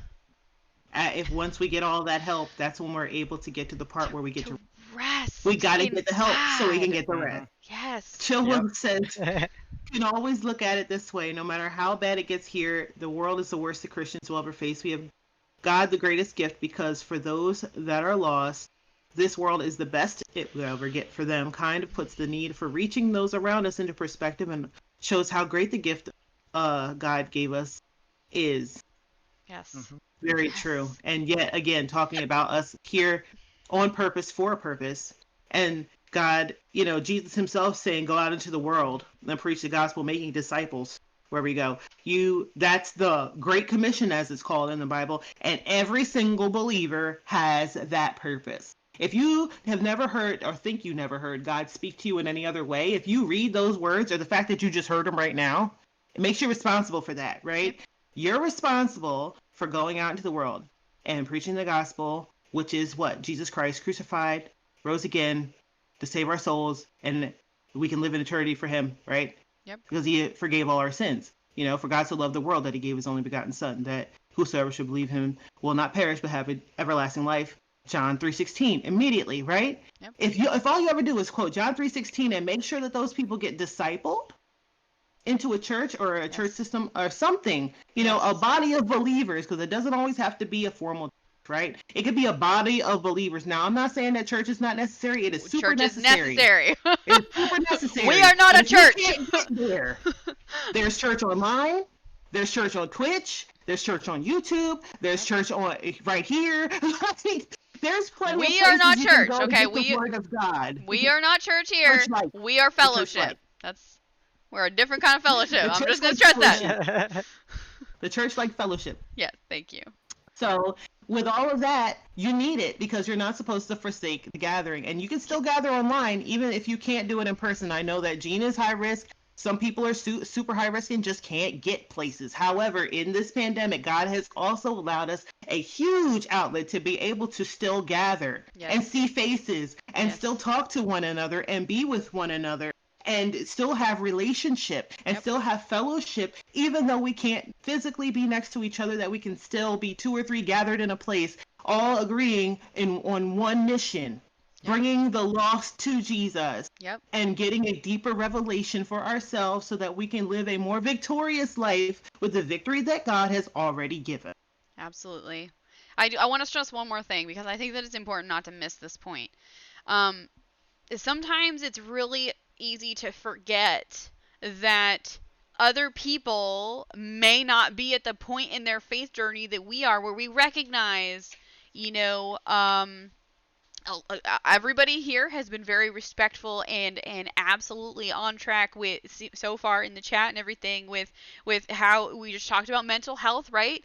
And I just want to stress that we also have a responsibility. And this is now speaking to those who maybe don't suffer with any kind of mental illness. And I just want to stress that, you know what, just because you've never experienced it does not make it a real thing. Okay, I just need to stress that right now, because you know what? I may not have ever necessarily, like, I got through my suicidal phase years ago, and since then, I have not suffered in that way, right? So I may not always necessarily understand what somebody's mental state is like, but that does not devalue anybody's state that they are in. If you are feeling that way, it is real. It is real, and we see you, and everybody here, I encourage you to see it as well. That those who are suffering, they are suffering for real, okay? And we are called to love them, not condemn them, not call them names. We are called to love them and encourage them and build them up. And we are called to help them in the ways that God tells us to. And in this kind of, if it's a mental health way, let me just tell you, first of all, it is okay if you are experiencing something where you're going crazy in your mind. Your emotions are haywire. Whatever it is that you're feeling, it's okay. It's okay. You are deserving of help as well. Okay? Mhm. And anybody who tells you different, they're wrong. And anybody who's ever said different, they're wrong. Okay? You're wrong. I'm telling you. I'm not sorry to say. You are wrong. If you feel that anybody who is suffering from mental health issues, mental illness of any kind, that you are wrong if you think that that's not real. You are wrong if you think that that's not valuable. And I just encourage every single one of us to hold their hands and just tell them that Yep. it's going to be okay. And tell We're them told that to there's a love God. God Yeah. who loves Yep. them, and there is help for them, and they Yep. deserve that help, and they need that help, and that's okay. Yep. That's okay. We're told to love. We're told to love. Yes. And love Love includes people. coming alongside your brethren, and whether it's something you know as true for yourself or not, it's real to them. Yes. It's real to their life. It's relevant to their lives. And in that, that's where you meet them. You meet them where it's Yes. real and relevant to them. God Yes. just meets us where we are, whether we're telling the truth to ourselves or not. He still meets us wherever we are. And he pulls us out of that miry, mucky clay that we decide sometimes it's our fault and sometimes we allow other people to do it to us. Yeah. Right? But he still pulls us out. He cleans us off. He dresses us up. In Ezekiel, he even talks about, I dressed you up and put earrings on you and made you look good, right? But it's because we reach out to him and allow him to do those things. Yes. And sometimes it's another person. What, the Good Samaritan? Let's go back to Good Samaritan. That, the guy is on the side of the road and nobody's helping him, but this one guy decides he's gonna, right? That was a guy. That wasn't Jesus himself walking up to do it. It was a dude that Jesus sent. Like, the Lord sent this person to help this other person. Yes. We have to be able to build each other up, Yes. right? Yes. And Yeah. bring each other out. That's what we're Interest- called to. And Interesting. we need to help lead each other to Christ and his rest. And if you Yeah. are condemning somebody because they claim to have some mental illness or some difficulty, some emotional state that they are currently resting in, right? If that's where they are right now, we are called to help them Help. to seek out the true rest that can only be found in Christ. And you're not going Yeah. to do that if you're condemning them. Absolutely not. You're not going to do Brandon, that if what you're you have to condemning them. Go ahead. I was just going to comment on the Good Samaritan story. Yes. It's also really interesting that the guy that ends up helping him is not the one that they would have expected. Yes. It Yeah. wasn't the religious leader. It wasn't the religious scholar. It was the Samaritan. They hated the Samaritans. Yep. They saw them as half-breeds. Yeah. They despised them so much they wouldn't even travel through their land. They Yeah. would actually go around and take a much longer journey to get to a place rather than go through Samaria. And the fact that like Jesus like tells this story about the Samaritan was like a shock to them, and it shows that we need to go and transcend through those social barriers, through those race barriers, or like these barriers, and help all people, Yes. Yeah. no matter if Yeah. you like them or not. Yep. Yeah. And it's just such a picture of what Jesus is. He seeks to save that which is lost. He doesn't care Yep. what you look like or what you act like or where you came from. He came to save the lost. Which brings us to your Matthew 28:18-20. And Jesus came and said to them, all authority in heaven and on earth has been given to me. Go therefore and make disciples of all nations, baptizing them in the name of the Father and of the Son and of the Holy Spirit, teaching them to observe all that I have commanded you. And behold, I am with you always to the end of the age. Chilwell said the thing that helped me after I tried to commit suicide the last time, my therapist said something to me that has stuck with me since. She said, suicide is a permanent solution to a temporary problem. Thinking about that when I feel that way has helped me a lot. Absolutely. Yep. And Brandon, you said that you've heard that before, and it's really good and glad you shared. Absolutely. It is definitely a permanent solution to a temporary issue. Everything we walk through it. Yep. It's only better when we walk through it with Jesus, because he won't take us to something he's not going to walk us through. Yes. Thinking about Shadrach, Meshach, and Abednego in the Old Testament. They got thrown in a fire so hot the people that threw them in disintegrated. Yeah. Okay. But then there was like a man that looked like the Son of God walking around in the fire with them, and they came out and they didn't smell like smoke, nor were they singed in any way, shape, or form. And it was only 3 of them. Why? Because Jesus was with them through the fire, in the fire.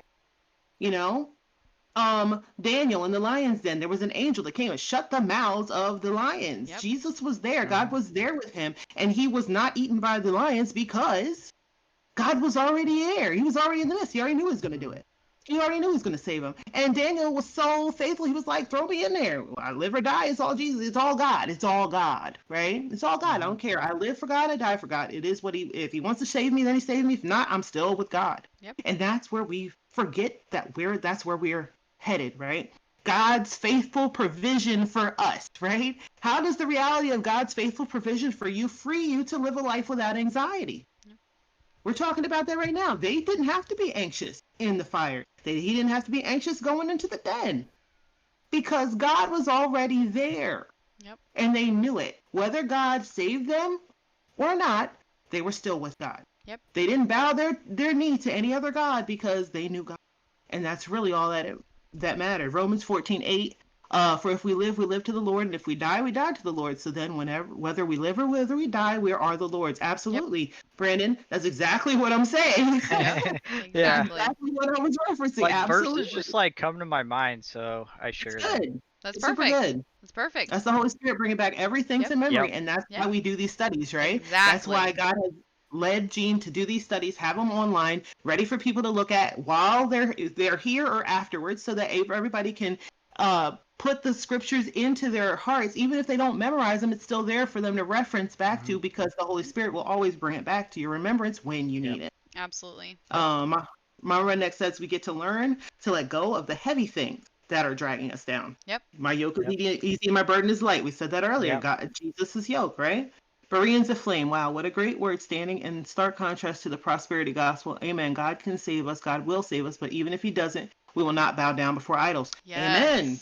Yes. No idols. The idols of man, the idols of money, the idols of whatever worship that the world considers the fad and the great thing today. We're not going to bow to the idols, because we bow to God. Yep. Alone. It's Yep. Christ alone. Our hope Amen. is found, right? That's it. That's all. That's all you need to know. And that's where the reality of faithful provision can free you to live a life without anxiety. And I know there's some people, as we were talking about mental illness and mental health type things, that suffer from genuine anxiety. Genuine anxiety. That's fine.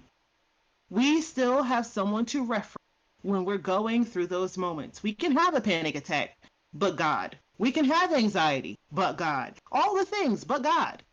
And getting professional help where necessary. It's such a big deal. Yeah. Christians have a problem with getting professional help. If you look, like, there's 85% of churches do not talk about mental health at all. That's a problem. Okay.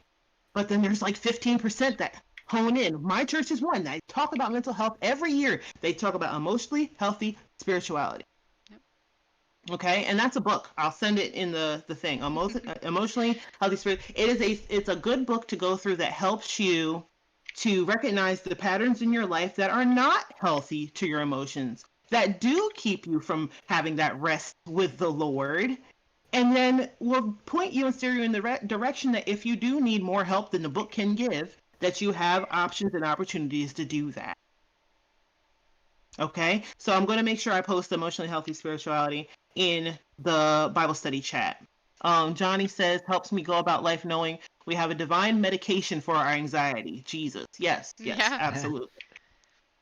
That is not to discount the need, the Right, genuine need right. for legit, legit medications. If you need But it, you we need it. Like always, God guides yeah. you in that. But we Yep. also have Christ, right? He Right. is the source, and He should be the Right. one guiding those decisions Yes. and guiding us in those needs. And He will provide for us what we need. You know, He uses everything for His good, right?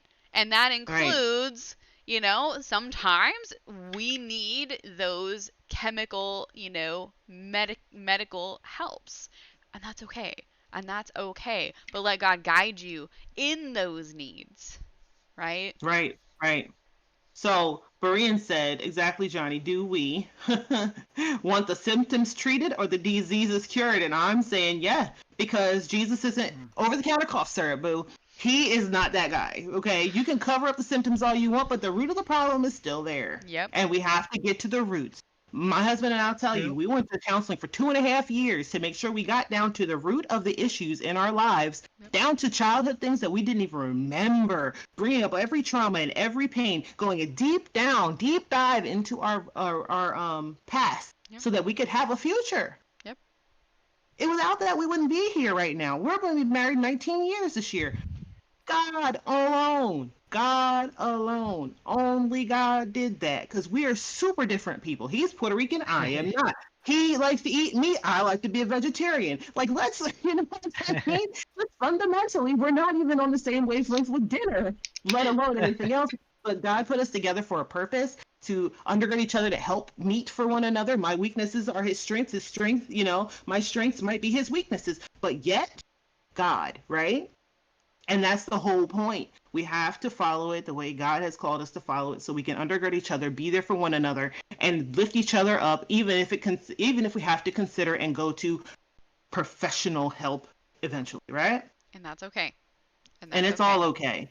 Brandon says, I used to suffer from anxiety. It still tries to rear its ugly head, but knowing scripture that God is in control, provides and sustains us, relieves my anxiety. Berean said, wait, without getting into the weeds of that comment, are you talking about what? I'm super confused. Theophostic or listening prayer. I'm actually not sure familiar where with you're that going with term. that. Yeah, I'm not and I'm not sure which comment. Wait, which comment are you referring to on that, Brains? Please clarify. I would like to answer. We're here to learn. We're here to learn. We don't pretend to know everything. And then Mama Redneck says, put that in diving deeper. I've never heard of that. Yeah, I have never heard of that either. Yeah. You're welcome to give a brief explanation of what you're talking about real quick if you'd like to. But definitely, I'd love to learn what the heck you're talking about on a deeper level in the Discord for sure. I may have studied, but I haven't studied everything. Right. Reference that she went back to childhood memories to discover roots of burdens. Oh, okay. Oh, I see what you. Okay, definition. Theophostic prayer is a ministry of helping emotionally wounded people to acknowledge and identify true source of their inner emotional pain and find lasting peace through receiving personalized truth directly from the Lord. That's good. And no, it's fine. It's not off topic at all. But no, that's not what we're talking about. I went to a professional regular person, and we went to professional regular counselors to go through down to the deep part of our childhoods and find out where the trauma triggers were. Yep. So that we would no longer trigger each other, or at least be able to recognize the triggers that we had in our natural lives that And were heal from causing us that. friction, heal from as much as we could, deal with the rest, and be able to work together better as a couple. Right. No, it wasn't that. It was definitely not that. Yep. It was not Theophostic counseling. No, and Burian, seriously, stop apologizing. You're good. We love questions. That was totally relevant. That was a very, very good question, and I'm glad that you asked because we didn't know what that meant, but somebody in here might have taken it as that, and that's not, you know, we definitely want to make sure that we're clear as to what we're talking about. So yeah, she's talking. She and her husband got actual professional help, right? And she's stressing the importance of that, and sometimes we really, really need that. So thank you for asking that. Anybody who might have gotten a different impression, I hope that that's clear now, that that's not what we're talking about. That we are talking about sometimes there is a need for professional help, and that's perfectly okay. Yeah. Let's go back up and get caught up here. Will says, one of the things about my pastor that drew me to my church is that he came out on Facebook and put out a video of his struggle with severe depression and anxiety. See, that's powerful right there. That's powerful. And Johnny says, I used to have so much anxiety where I would have bad stomach issues. I had troubles eating and I would almost throw up. Ever since I came to faith, my anxiety has been at an all-time low. Yes. Gosh, isn't that such a blessing? Isn't that such a friggin' blessing, man? Oh my gosh, I can't even tell you. Jordan! Good morning, Jordan. I'm glad to see you. Becoming a Christian helped my anxiety a lot, too. The world is such a crazy place. We need that spiritual anchor. We do. We do. It's the anchor. Yep. Yes. We all need that anchor. And our anchor is Christ, and Christ will guide us down the right path. And if Christ guides us to any kind of help, it is a help that we need to take, right? And that is, man, that's been such a huge part of our study today. A huge part of our conversation is the need for help. We're not designed to do life alone. Even in the very beginning, God made man and said, it is not good for man to be alone. And he created another human being to do life together, right? We are not designed to do things on our own. We're not designed to go out and figure everything out on our own. We're not supposed to go friggin' fix all our problems on our own. We are supposed to do life with Christ and with people. Others. Yeah, with Christ and with others. We need that. Why Whatever else would he help. make so many people, right? Exactly. So if he Adam called wasn't good you, alone. if he called you to some kind of help, then it's our responsibility to take the help that is offered to us. Not just the help that we like, not just the help that we want, the help that we need, the help that he knows we need, and stop rejecting the help that he's giving us just because, oh, that's not how I wanted to be helped. That's not how this works. He knows better than we do. Good. I don't like the way this help feels. Right. Like, okay. Let me just tell you again. Feeling? Let's just say this again. God will make you uncomfortable so that you can grow. If you are not getting uncomfortable, you will not grow. Right. Absolutely not. I like the you just made me reminded me of something scientific. So like, you know how pearls are made, right? Mm-hmm. So like inside of an oyster, there is a pearl, but the pearl only gets there because there was irritation to begin with. The little tiny sand that the pearl is made from is because of the layers and layers that were put on it by the oyster that's around it, because the irritation was so great that it had to grow something great out of the irritation. Like, we're so those people. Like, that irritation has to make us better and worth more in the end than what we are when we begin with that irritation. That irritation becomes a precious pearl. Oh my God. Lord Jesus. Like, can I have that kind of, you open up the book of my life and pearls fall out? Like, how many irritations do we have during every day of life? And then to have those irritations be covered in the Word of God, in the things that we're doing, in all of that, and then it comes out to a precious pearl that people covet and want part of. I saw what you said, my redneck. You funny as heck. But it's a precious pearl, and people look at and pick them up. They string them together around their necks. they're worth so much money, but they're all made from, as Mama Redneck says, balls of snot wrapped around a little irritation. And if there was Dying. never an irritation in the gut of the oyster, right? If there's never irritation in the gut of the oyster, the pearl is never formed. Oh man, that's so funny. She's the best. Yeah, That another way kills I've heard me. it put too, is the example of mountains and valleys. Yeah. Like on the mountaintop, the good times of life, there's not a lot of growth up there. But when you're down in the valley, you're down in the rut of life, so to speak. That's where all the vegetation grows. Yeah. You have to be, God allows us to be in these ruts because He's growing us Yep. to be more like Him. Yep. Absolutely. Absolutely. All right, Well, it seemed diamonds to are a me better diamonds are example. more like pressure. Yeah, diamonds are pressure. Yep. There's so many examples. God just There's plants the all kinds irritation. of I don't examples know, throughout but his she's creation, throughout nature. There's so many amazing examples for Oh, us. yeah. And I mean, they're not by accident, guys. They're not by accident. Whenever, some different Yep. things are going to speak to different people different people, differently, different ways. Yeah, right? like I I would have love never it. picked up the sand and the oyster, but diamonds were usually my go-to. My name in Discord is Jewel. I Mm, mean, there's a reason why God called me his jewel, King's Jewel. There's a reason, right? mhm. But like that was the pressure of my life from before Yeah. God called me to do these things. I've been in pressurized form, right? Yep. Everything in my life was pressure. It wasn't just an irritation. Now with the transformation that God has put on my life, now it's more like there's irritations and I have to make pearls out of every irritation. I have to change that so I'm not Yes. just, you know, a little shell full of snot with no purpose. A shell full of snot.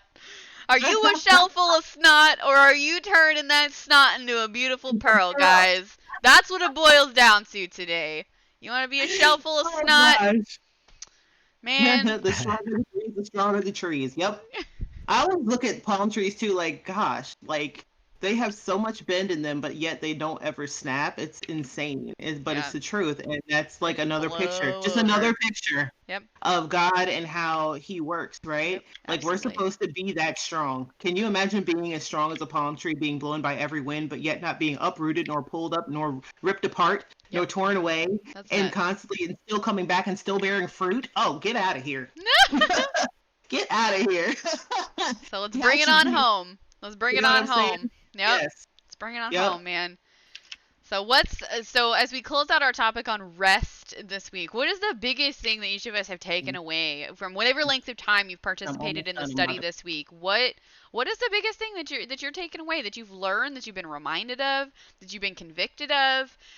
What is it? I feel like this is such a powerful week this week, and such a necessary week in our study. And I just really would love to just open it up for a second here and just see what really hit you the hardest this week. What is it? Run over there doing some mom life. I feel that. Yeah, sorry. No, you're good. My definition of rest is not the same thing as God's. Amen. Yeah. Amen. That's truth. Yep. What else, guys? Let's just open that up for a minute there. I think we need to do that more often on Fridays. Let's just open it up, and I really want to just see what did each of us take away? What did each of us really learn and absorb this week? How did God step on your toes this week? Even as Mama Redneck likes to say, "Ouch, my toes." She said I have to take things slow in some ways, and then there are other ways that it is just me being lazy. It's good to have the discernment to know which is which. Mhm. Mhm. It is Absolutely. necessary. Absolutely. Are you being a potato, or are you being a potato that's being turned into a potato chip? I feel like that was the other emote that we Yeah, the talked potatoes about. too. It was a potato Yeah. chip. Mhm. Oh man, I need to write this down before I forget And now you again. got to do the ABL. Always be learning. Right? I write this down. God just stepped all over my life this week and last week and the week before that. Like I don't know. It's just been one of those let's dance on her like grapes and make wine type of seasons. And Yep. especially with this week, um and to like deal with the grief and deal with the disappointments with my husband's job and everything coming at once and Yeah. not really having a moment to go about anything. Yeah.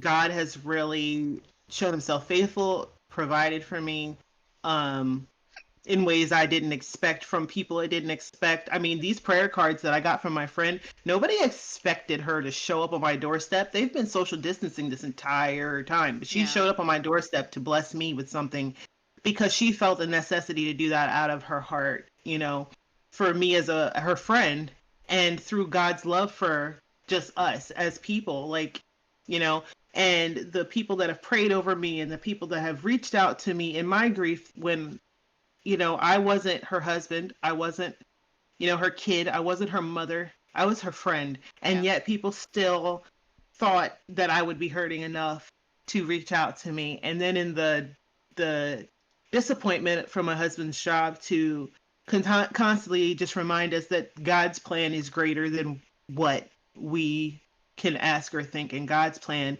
is the one that we're living for, regardless of what man says, regardless of what they do. In the end, we shall be exalted as long as we humble ourselves, truly actually are humbling Yes. ourselves before the Lord and seeking him first and his righteousness, so all the things can be added to us. Yep. Yep. Absolutely. Oh, AJ, sad. The emotes didn't work. That's a bummer. And by the way, hello AJ. I'm sorry, I never even said good morning to you. Fail. Jeez. Anybody who I didn't say good morning to you, good morning. I'm sorry. I'm so glad you guys are here.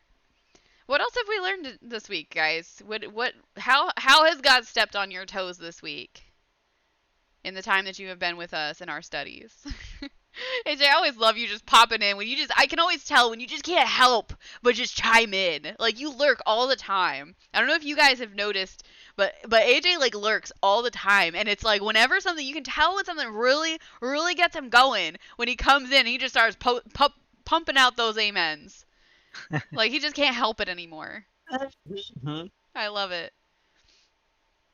I included the term and explanation in diving deeper. Thanks for the suggestion. Thank you, Burians. I look forward to reading that. Brandon, how about you? Like, what's been the biggest toe stomping, thing for you this week? I kind of agree with what Mama Redneck said. Like my definition of rest needed to be redefined the way God has it, and that I need to find more opportunity. Rather, I need to make more opportunities to actually rest and maybe not play video games so much. Yeah. There's a difference between like, the just kind of the mental rest of just like zoning out from everyday life, right? And just tuning into just something mindless and just, entertaining. It's not the same as the spiritual rest that we need in order to be filled up, right? And we forget that a lot. We totally forget that a lot. It's real easy to forget that. So, yeah, good. Absolutely. Remember, just to reiterate, Sabbath moments are just as valuable as Sabbath days. If you can't get a Sabbath day, then make a Sabbath moment. Yes. You want to read Johnny's, Marta? Where are we? Right after there were your a lot comment. of warnings that I needed to hear. One of them being I need to spend time with God more, which I started doing. Good. That is great. And then Deuteronomy Awesome. 13:4 popped up because chapter verse is on point today. You shall walk after the Lord your God and fear him and keep his commandments and obey his voice, and you shall serve him and hold fast to him. Our anchor. Amen. And we can't get the anchor if we don't study, and we can't, if we don't take the time to study and have those moments of Sabbath with our Lord, we can't hear his voice, and his sheep know his voice, and then can rest in the green pastures and beside the still waters with him. Yes. AJ, I'm working, but I just can't help it. I love it. Nothing like God's word and hearing the testimonies. I love it so much. I'm so glad, and I love it too. This is just, I think the biggest thing for me every week is just absolutely getting to take away all of the heart, man. Like it just, every week I'm like, I just leave the whole study just feeling so on fire for the Lord and for his word, and I'm just so encouraged and just reminded of things and learn new things. And we got to learn all kinds of new words this week, didn't we? Like, there's all kinds of new things that we all learned this week, and I love that. And it's so perfect, and just seeing and hearing and feeling the heart and the testimony and just everything, and just reminding, you know what, man, I mean, I think one of the biggest things for me is that God totally put it on my heart. You need to take more time to rest.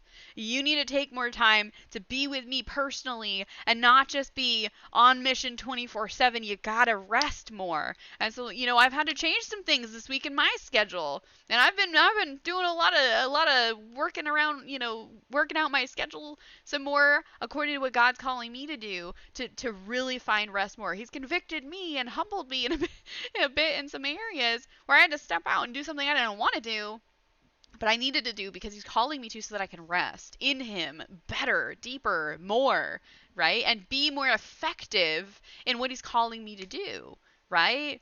That's been huge for me, and I hope that everybody has that heart this week. I really do, man.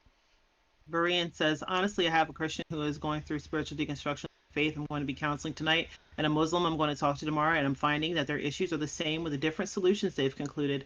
I spent years studying logic and reason and thought that I would have to be prepared that every situation will warrant a different answer and tactic, but I'm learning that everyone seems to be dealing with the same question. Yes.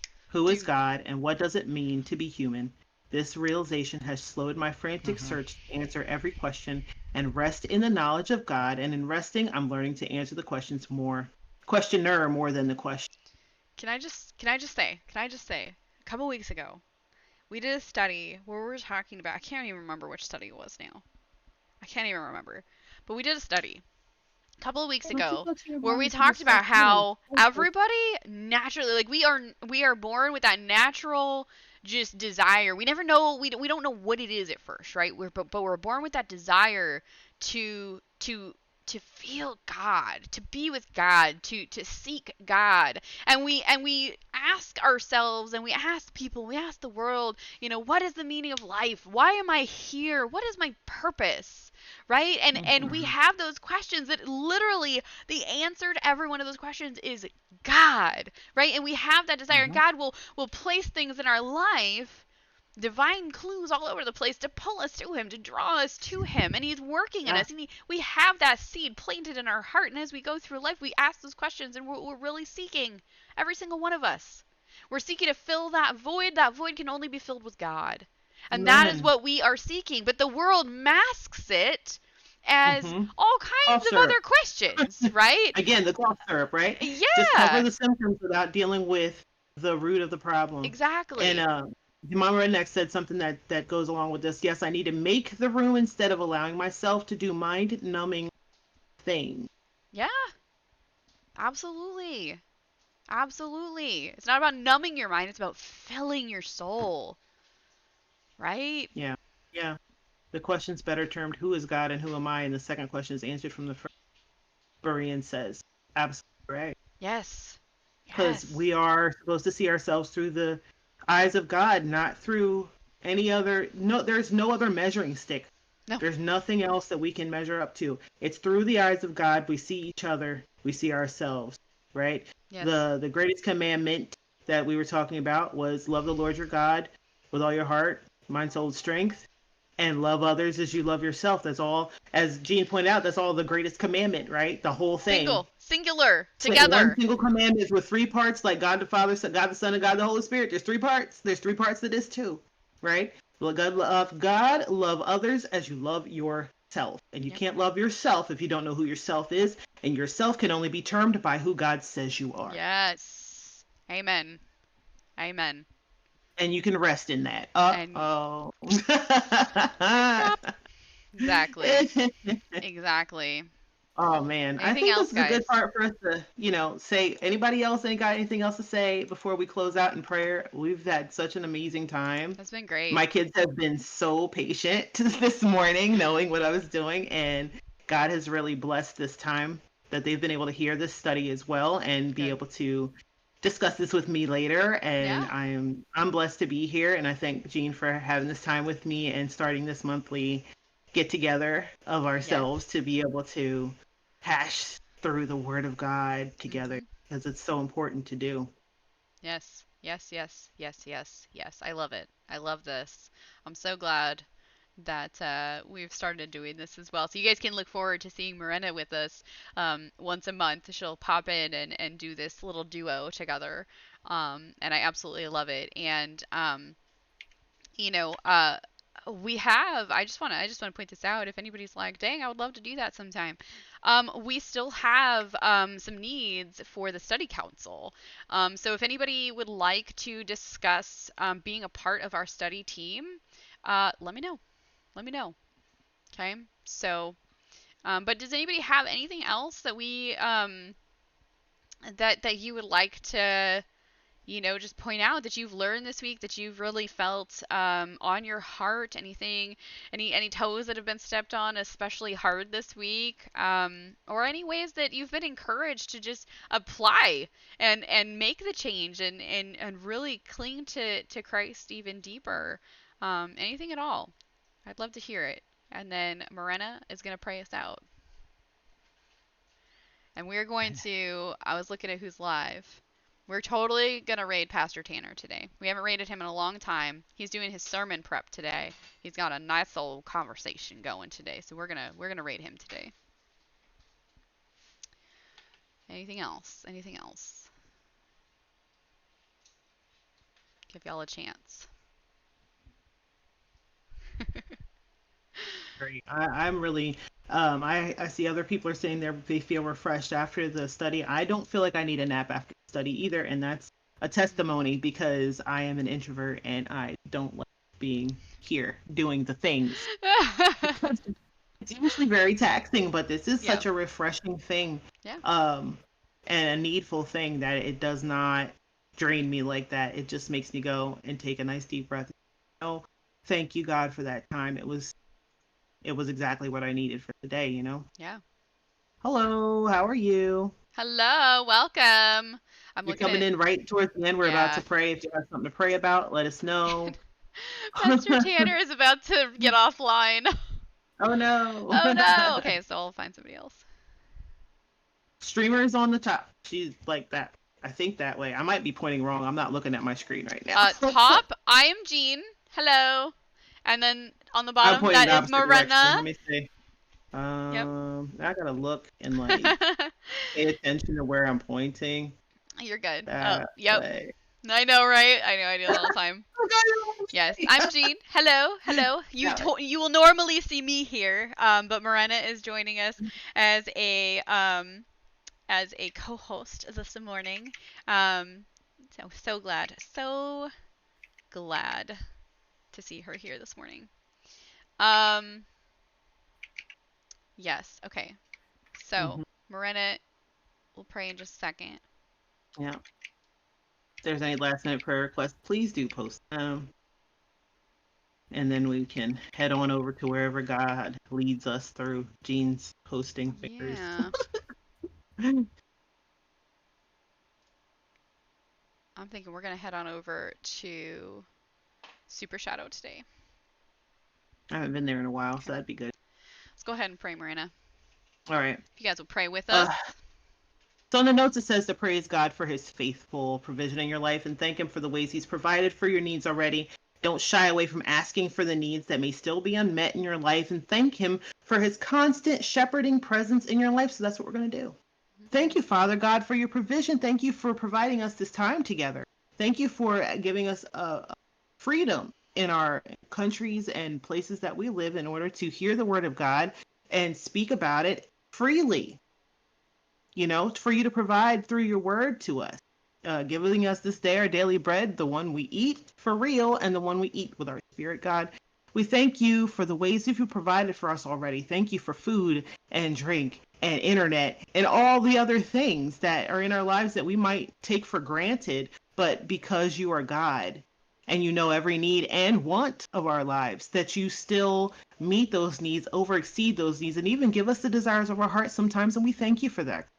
We thank you that even though we have things that are unmet in our lives that maybe we're still waiting on, you might not have said no, but God, you might have said wait. Yes, but wait. And we want to thank you even for the waiting, for the moments of waiting, God, for you to come, and that we would be propelled to do your will even in the waiting, God. That we would still do what you want for us to do in our lives while we are waiting for our ultimate promise, the ultimate thing for our lives that you've given us for our lives to be met. And we thank you for your constant presence in our lives. Thank you for the trials. Yes, Bereans, thank you for the trials that keep us on our toes, that make us constantly be reminded of you and how you sacrificed your life for us, that you gave your only son, God, that we would not perish but have everlasting life, that our sins be forgiven, that by his stripes we were healed, and we are healed, and that we walk in victory, that we are victorious. We don't have to wait for a victory, but that you already gave it to us. God, you took your son and you allowed him to make himself a, he willingly sacrificed. He went and took the keys to death, hell, and the grave, that we would never have to worry again. That those anxieties and those fears and all of that are just hung up on the cross with him, that we can walk by the still waters and be led through the green pastures of rest with you, God, that you always go and seek out and save that which is lost and bring it back to your bosom, to your chest, to your side, that we can always live with you in peace in our hearts that passes all understanding, and the love and the guidance that you give. We thank you for every blessing. We thank you for every trial. We thank you for every valley. We thank you for every mountaintop, God. We give you all the honor and the praise for this time together. We pray that you would bring us back together again next week, that all of us would be intact and healthy. And if we're not, though, that we still know God is God, that he is faithful, that you are faithful to us, that you are faithful through us to bring us through every situation. We give you all the thanks. In Jesus' name we pray. Amen.